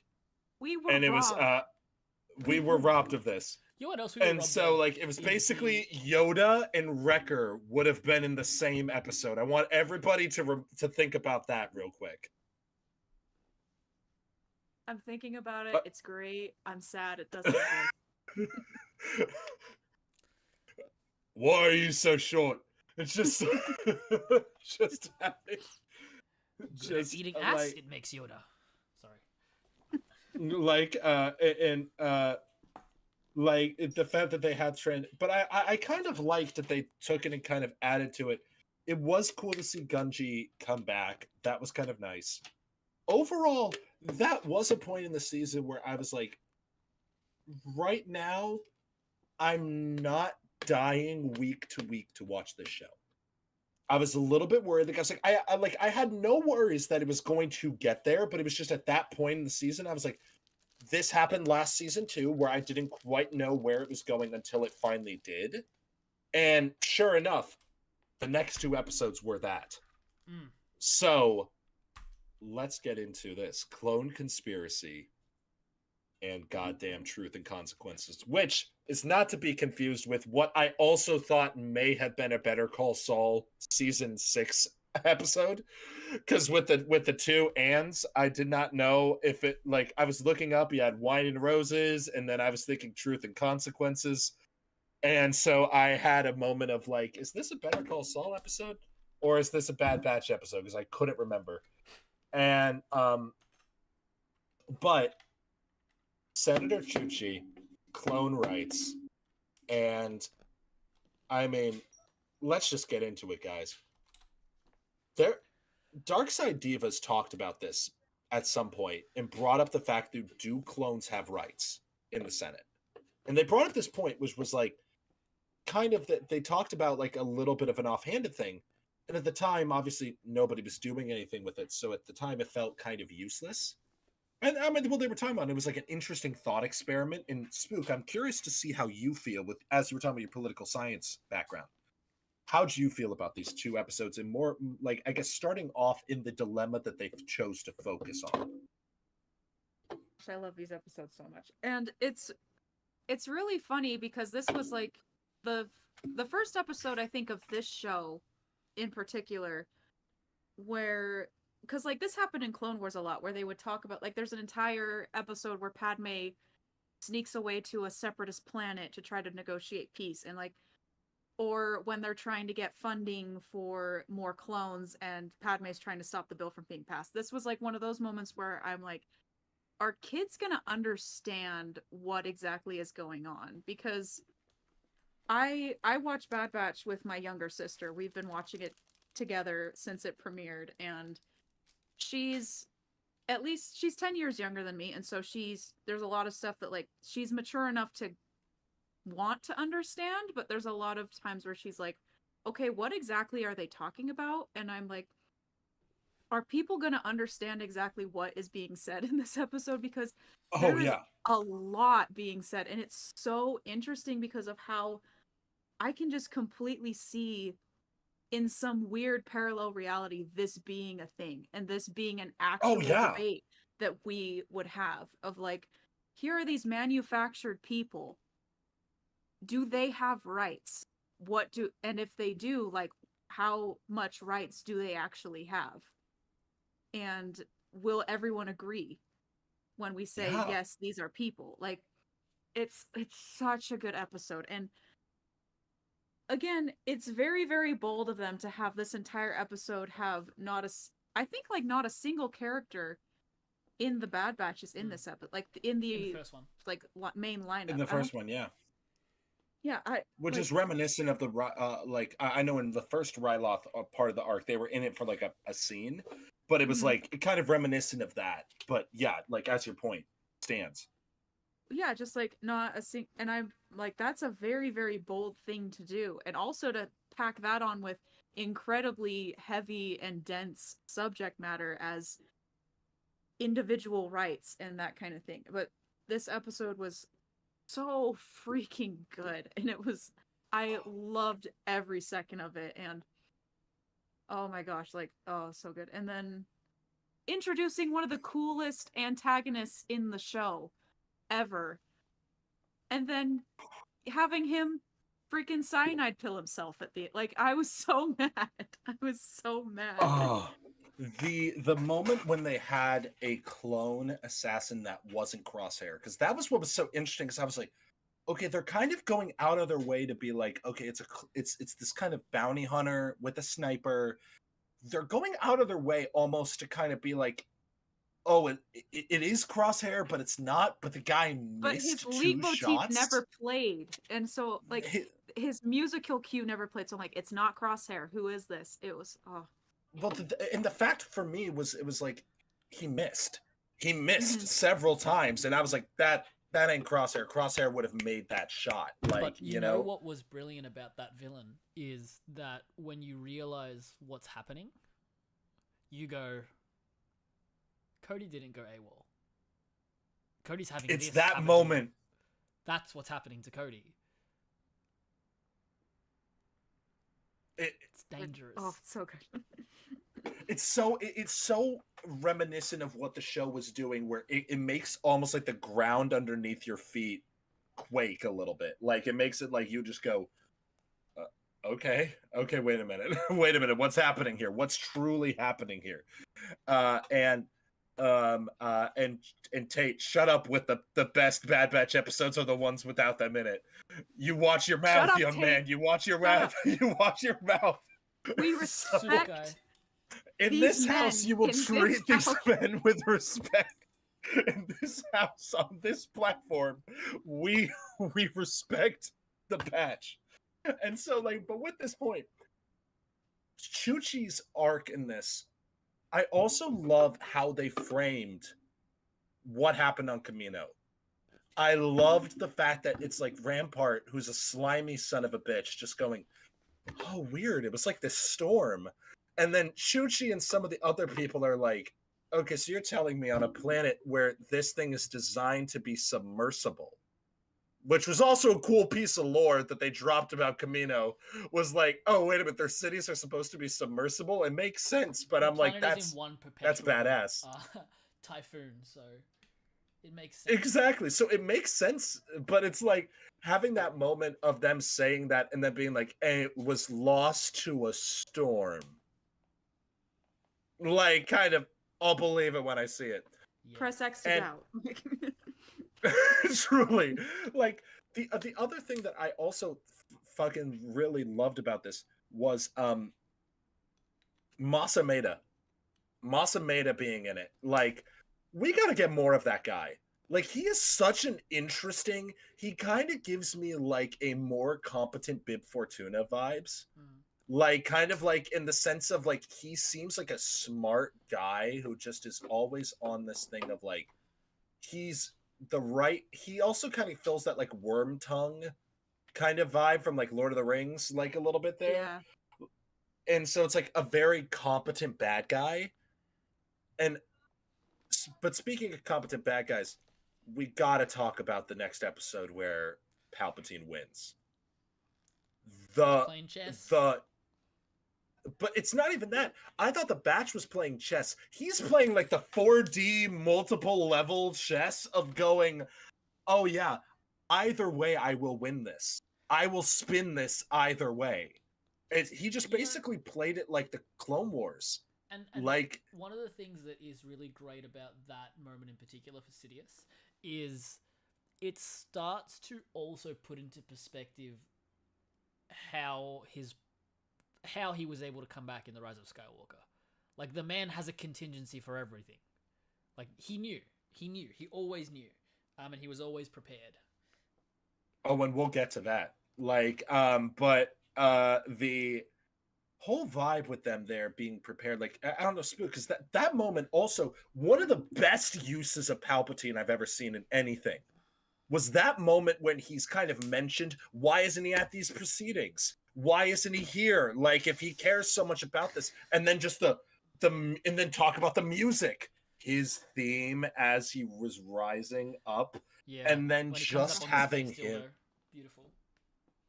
And then also the well said. But the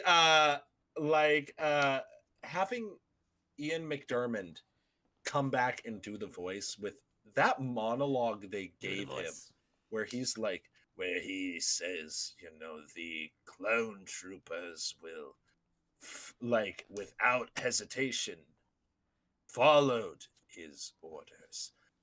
And that was that moment of like, fuck.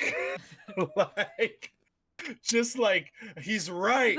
Like, and the moment of Rampart on his face being like, oh my gosh, this man is dicking me over right now after everything that I did for him. Like, I was following orders. And just like being knocked out by the Coruscant guard and dragged away. Yeah. Oh my gosh, it's so good. Okay, can we also talk about the fact that they had a grungy Kaminoan in those episodes? Like, I didn't know it was possible for them to make a grungy Kaminoan, but like having this kind of cigarette smoking, my whole planet died, you know, a couple of years ago, I'm just kind of surviving off of the insurance, you know, just kind of like, you know, vibe, like parts are sagging that shouldn't, like, clearly she was one of the earlier Kaminoans in the cloning process. Like, she was like the 99 of her group. Like, she's just kind of like, I remember what it was like to be a first batch. Good times. Like, just kind of like, I remember the days before the war. she's my new favorite club shitto.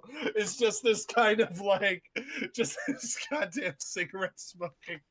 Like, I knew Rampart was no good. This goes all the way to the top. Like, just kind of. But also, can we also talk about, there was one other part that they really did with this where it was fun to see Sexy Rexy back. Also, shout out to the Martez sisters by using their hanger in the episode there. Also, shout out to Chuchi's pants. Nice. And and so they're like Nap's face. They were doing a We need to make that not we need as to put good that a on a job mug. of holding everything in as they should have. Yeah, that's good. It's everything we wanted. Listen, listen, I think if Mando season 3 could have held things together like Chuchi's pants, we would all been in a very, very good spot. Like, you know, like but you know, the point is that with this moment, seeing Echo and Rex together was a really beautiful thing, and seeing their building up. And Spook, you said something with Echo's arc that was really beautiful, but I want to mention a couple of things within this episode that I'm curious to hear your guys' thoughts on. One of the beautiful things was also talking about Omega, talking about hey, where's our senator, where's our representation, and then being like, you don't have one. And it's like, well, that's not fair, we're a part of this galaxy too. And I'm like, oh my god, if that is not, like, as you were talking about Spook, like, that is something kids, I feel like that part, I think kids might be able to relate to, having those questions, especially minority groups, especially people like that, LGBTQ, like, where's the representation? We, like, you know, I'm curious to see what you guys think about that, the Echo Rex stuff. Also, just them breaking onto a Venator and just getting out of there for no, like, by using an escape pod that just kind of yeet. Just kind of... I think that the way that they handled Echo leaving was perfect. Like, up to that point, we're getting so many glimpses of, like, almost like, if you didn't know better, you'd think that Echo was about to stage a mutiny and take over Hunter as leader. But, you know, he's a good dude, so that wasn't going to happen.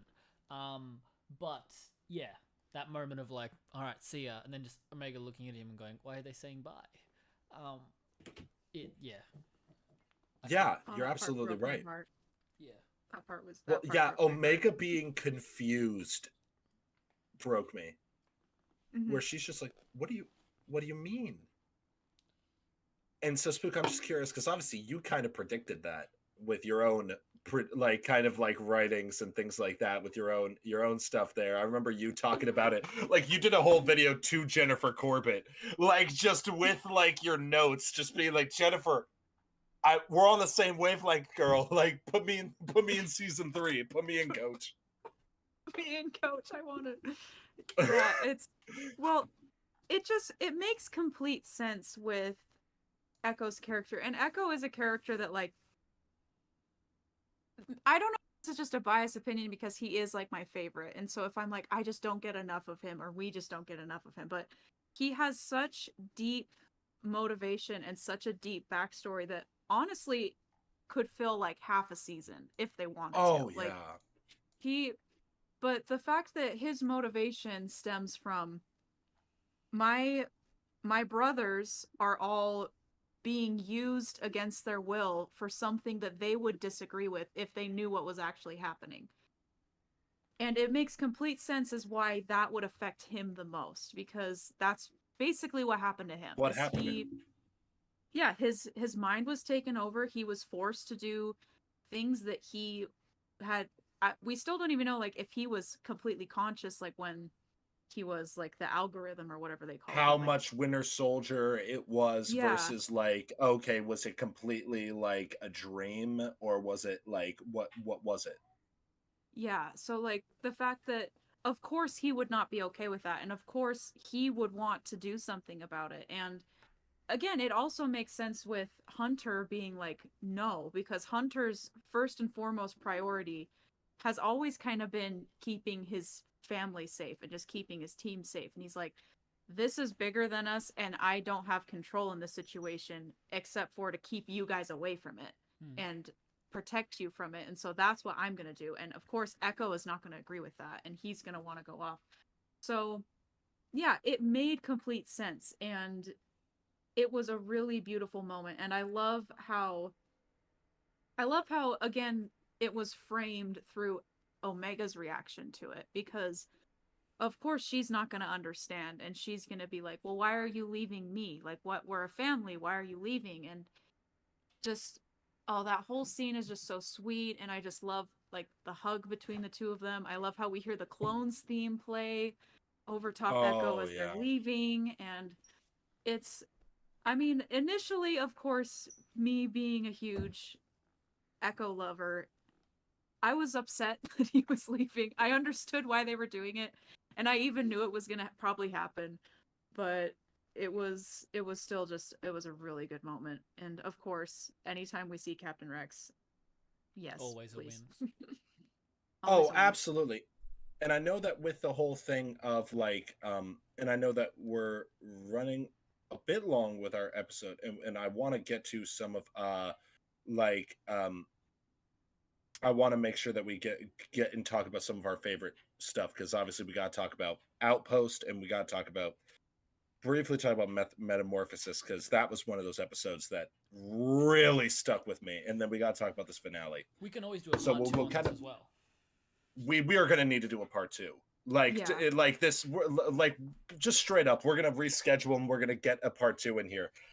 So I want to go over briefly a couple of those things, but we'll go in more length, so then we can give the Outpost the time that it's due. What if All we this covered, stuff there was really great. What if we covered episodes up until like Retrieval, and then when we do a part two, we can do from Metamorphosis to the finale?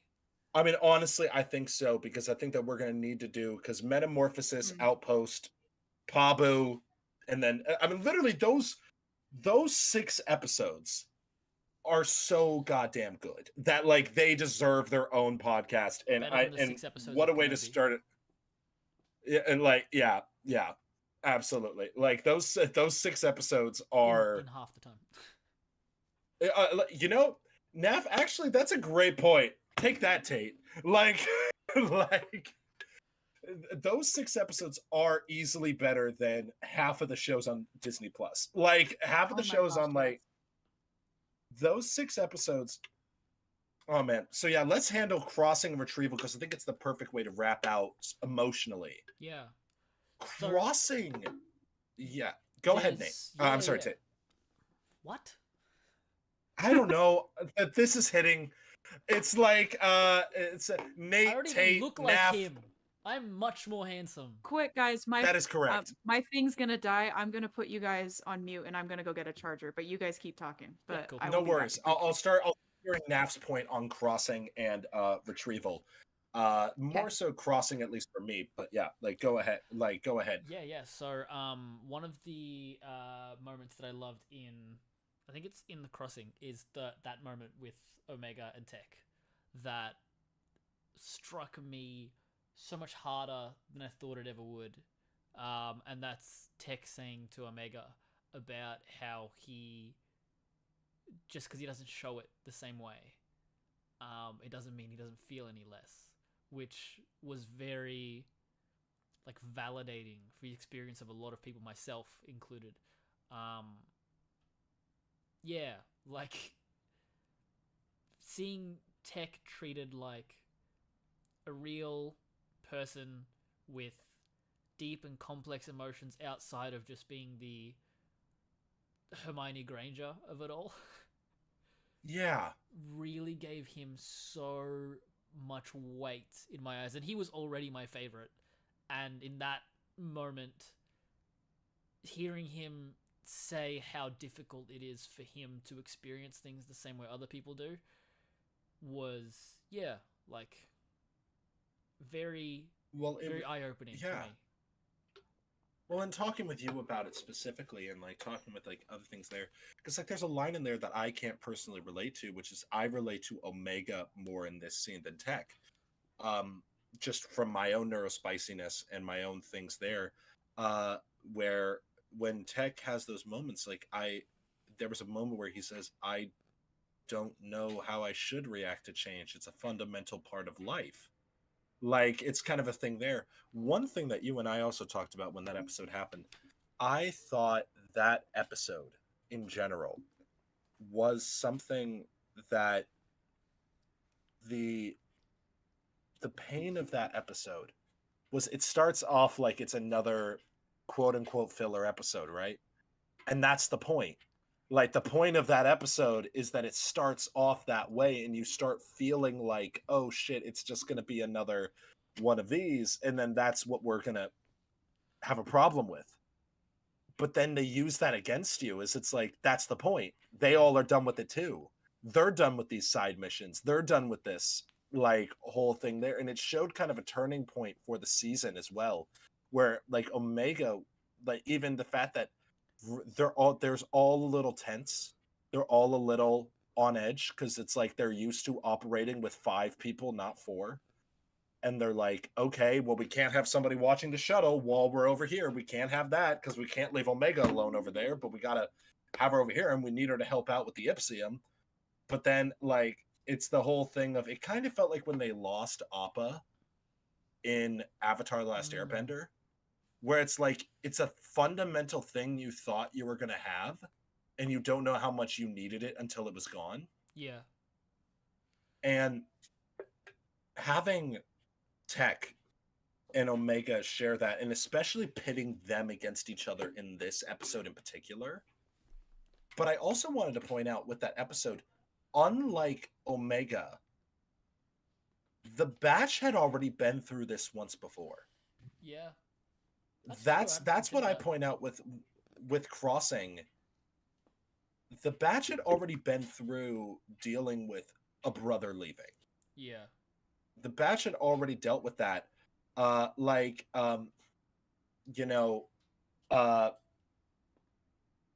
thing that I felt with this was that the Batch,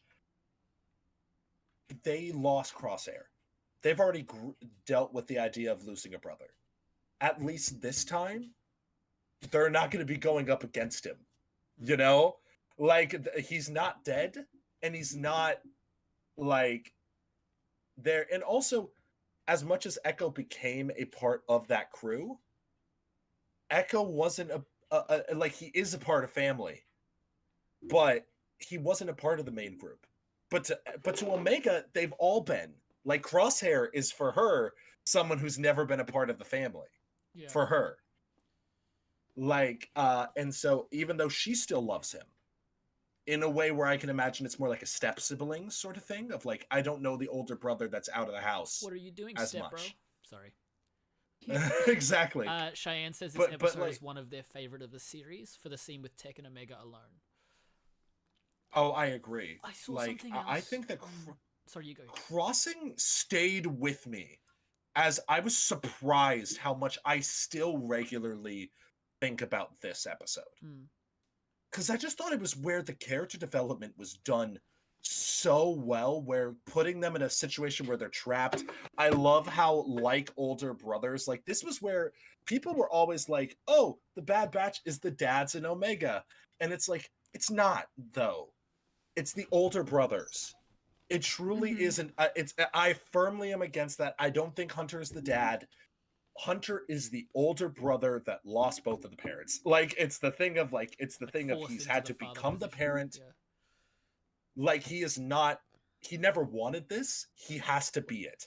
And that's when it's like, they're all talking to each other. And it's like, can't you see she's grieving?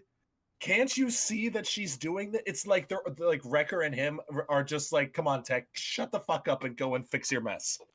Like I don't know how you guys felt about it, but that was like a really cathartic moment for me, was seeing them also have that moment of like, really, dude?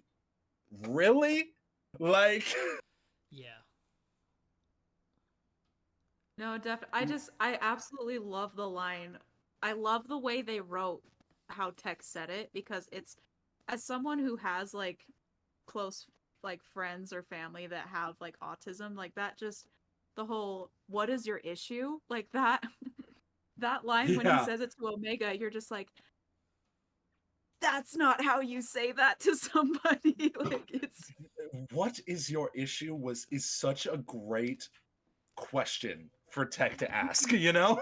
Like, as you're saying, it's the, like, because you understand both sides perfectly, but continue. Oh no, just like, and yeah, just that one line, because you completely understand, like, with the way that Tech sees the world, like with the way that he takes in information, it's completely makes sense that he's like, yeah, this is just the way it is, and it's totally fine. I understand that.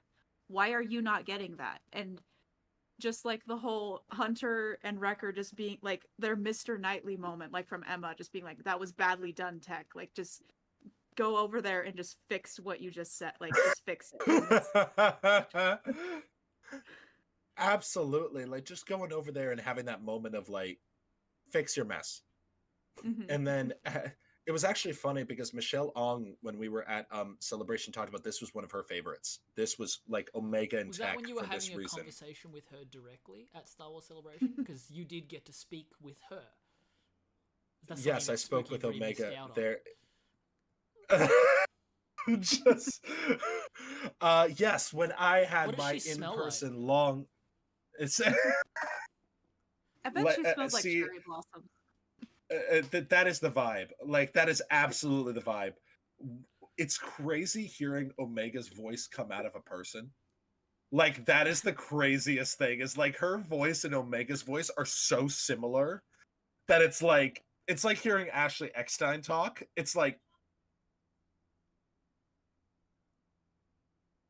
Omega, like, just Why sort of is this, Omega's voice coming out of a full-grown woman? like, why and it's like, you're beautiful and everything.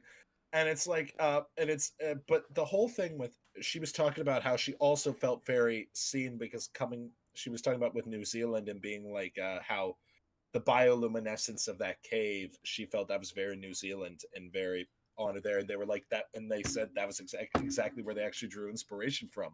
Yeah. And so that was a beautiful thing. But one of my favorite little you were talking about comedy bits. This was another moment where they really nailed the comedy of it. Was twofold. One was hearing Wrecker. It was this moment of like, they're like, okay, just jump down into the cavern and just follow the current all the way through. And you're just seeing Wrecker like looking through this hole, and he just goes, oh, I hate this planet. And he's just like, because you gotta know when you go on missions in Star Wars, not every planet's gonna be a winner.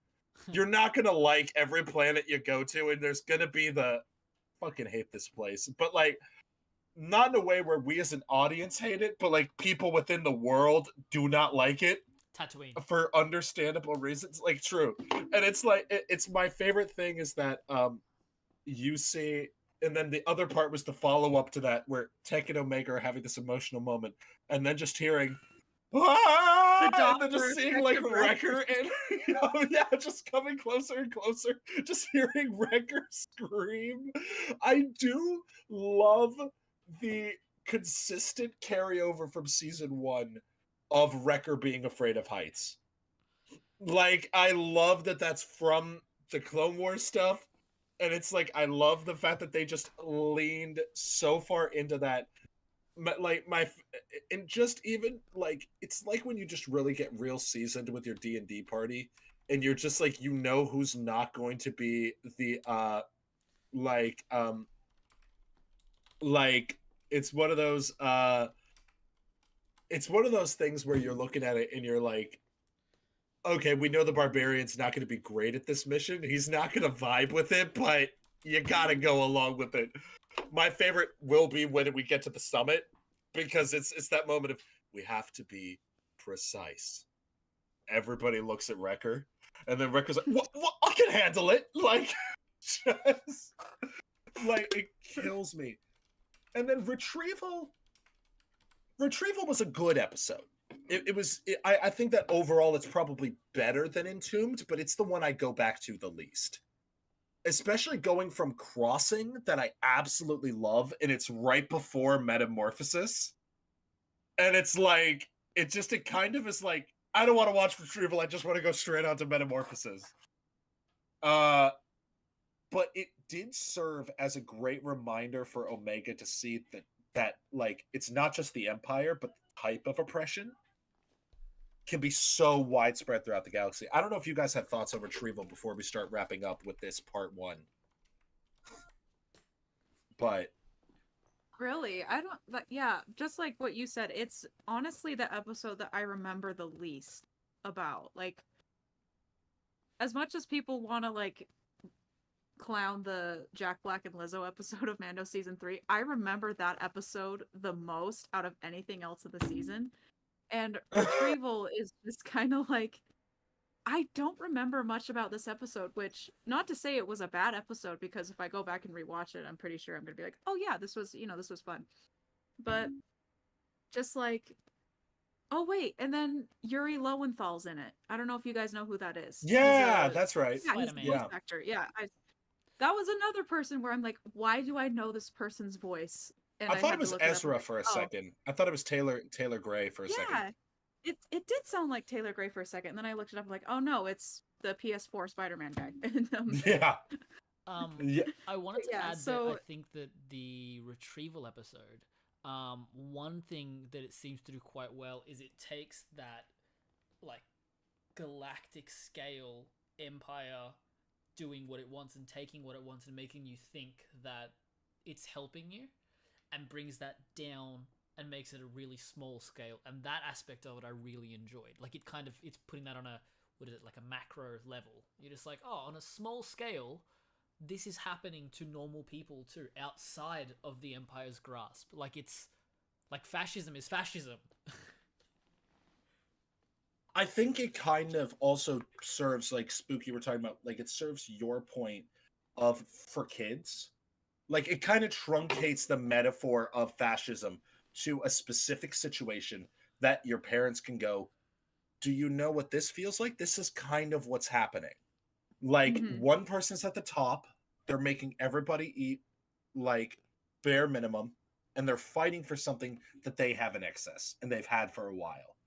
And then they're going to gaslight you into thinking that that's good. And that, I feel like, to your point, works really well for a show that does have a kid portion in the audience. And to show why Omega, she needs to be fighting this. And I think it's all leading to the season 3 war that we're about to get, which cannot end well. I think that's what's so interesting about this one, is it kind of combines that same vibe of Rebels and Clone Wars, where we never hear from any of these characters again. And the ones that we do, we know, but then now it's in a Better Call Saul situation of, we don't know what happens to Nacho and Kim. In the same way, they never mention them. Oh. In the same way, we always talk about how Star Wars is poetry, both visually and its storytelling. I can't picture a world in which the final shot of Bad Batch isn't the same as, like, the final shot of Victory and what is it? Victory and Death. Victory and Death. And not so much the final shot of, like, Vader, but, like, Omega walking away from the Bad Batch's helmets on the spikes as she walks over to Rex, and Rex takes her to the next place. Like, it just... Hey, TikTok hated me for a good solid week after I posted a video when I realized that the reason Omega's theme is what it is because she will be ultimately one of the last surviving clones. Yeah. And she will carry on the memory of the Bad Batch in her theme, like that she will take on. However, even though Nikki is a bit biased, their take on saying that the two people that will get out of the season alive of the third season, Crosshair and Omega. Yeah. And I'm like, I thought that was fascinating to be like, let Crosshair live with his decisions. But I like that a lot, actually. That's a really good. If they did that's a really, really good choice to make. Yeah. Like, yeah, that would be at least my 2 cents there. But obviously, there's no way I'm going to force you to talk about the Outpost in 5 minutes. Just because we know that one is going to be a couple of hours. But we needed to get through these. And we're going to reschedule this because we need to talk, because I need 30 minutes to talk about Metamorphosis and why I think it's one of the best. Alien in Star Wars. and not a Basically. parody of it, but it's actually good. And Yeah. it's It's like actually It's homage. it's like it's truly frightening. And it has one of the it has literally, as Nev said, it has a literal Schindler's List moment that isn't like me giving like it too much props. It's like that is exactly what it did. Yeah. But episode, and sorry, correct me if I'm No, wrong. go I ahead. swear there is a shot in that episode where you see the Zillow Beast, the monster, swallowing an arm. You're right. Correct me. That dead out, like you see the hand sticking out in the mouth and then it goes Yup. down, and I'm just like, oh my god. Full listen, Ken, we're not slandering anything about Alien at all. Like, we're just saying, like, the fact that it was such a logical thing to bring into Star Wars is perfect. We were just worried that Star Wars was going to fuck up the homage. Like, this was like the fact that they didn't. Also, one of the best beginnings of a Bad Batch episode ever was that So that good. which is why it's going to make the best opening to our show when we return, like a couple weeks. So we'll figure it out. With like we'll bring up NAF. We'll tell you our next opening on a Saturday, and then we'll get you in. Yeah, for sure. I believe So we'll put it on pause for now. yeah, so for next week, we're watching The Illusionist, and we're gonna have Yes. Kit come on to talk about that. That's one of their favorite films, so they are bringing it on. to talk French about it. animated film, I believe. It's a French animated film. Very excited to check that out. If you guys haven't watched it, this week is a good chance to watch it, and then come back and join us next week where we break it down and discuss it in full spoilers with Kit. And you should also follow Kit as well, which is a merrier place on TikTok, on Instagram, all those kind of places. And in terms of segueing that, Kay, where can people find you if they aren't tired of you, like I am? If they're not tired of me, which also completely understand, you can follow me on TikTok at Movieman Opinions. You can also follow me on Instagram at Movieman Opinions. And if you're interested, I do run a photography account called Nonchalens, if you're interested in checking that out. But then also I talk about everything from D&D to movies to Bad Batch to everything. And then if you want to find me on Twitter, it is going to be at Movieman Opinion, singular opinion, because I have one opinion, and that is that the Bad Batch is awesome. And now, Naf, where can people find you before we wrap out with our favorite guest over here? Yeah, you can find me at On Second Thought anywhere you like. Best ways through one of those link in bio scenarios. So go TikTok and check out On Second Thought. We talk film, TV, a whole lot of Star Wars. Currently, I'm trying to watch 100 films this year before my birthday. And I have 17 days to go and 14 films to go. So we're doing well. We're making great time. What about you, Spooky? Where can people find you? Where should they find you? Because they definitely should. Should they find me? I don't know. You can definitely find me on TikTok, YouTube, and Instagram at Spookibree. It's all the same name. I talk about movies, I play video games, and I have a lot of opinions, and I will share them with you whether you like it or not. So yeah, just come check me out. Check me out. If you ever get a chance to just attend one of Spookybree's live streams, they're a riot. It's just fun. It's just like also Podwans so much joined us fun. in chat on TikTok. So late, Podwans. What are you doing, boys? I am also going to be going with Podawans. They invited me to go participate in their Star Wars trivia stuff. So I don't know if you're like. So I'm going to be representing One with the Films, doing that. So excited for you guys.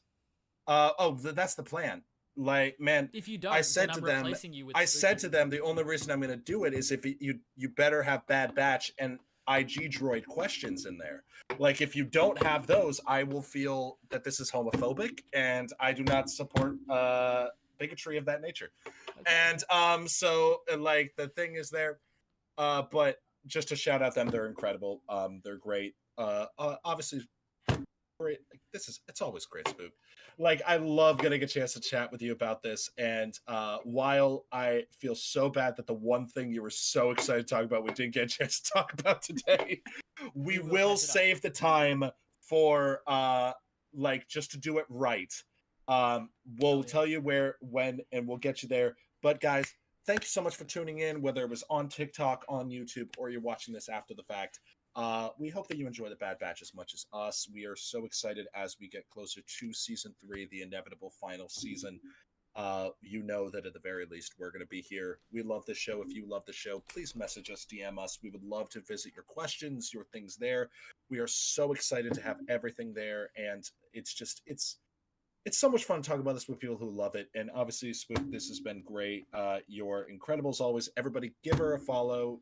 Just go over there, watch all the YouTube stuff. She does some incredible videos. One of my favorites is your Last of Us video that you did about the violence in Last of Us. Fascinating. If y'all haven't checked it out, go and do it, please. We always want to do this, and we're always down to talk about whatever anybody wants. Also, Brews and Bullshit is perfectly open to requests if you guys want to send in thoughts with that. But guys, that will do it for us. We have been one with the films, and as Raglan says, oh wait, did I supposed to talk?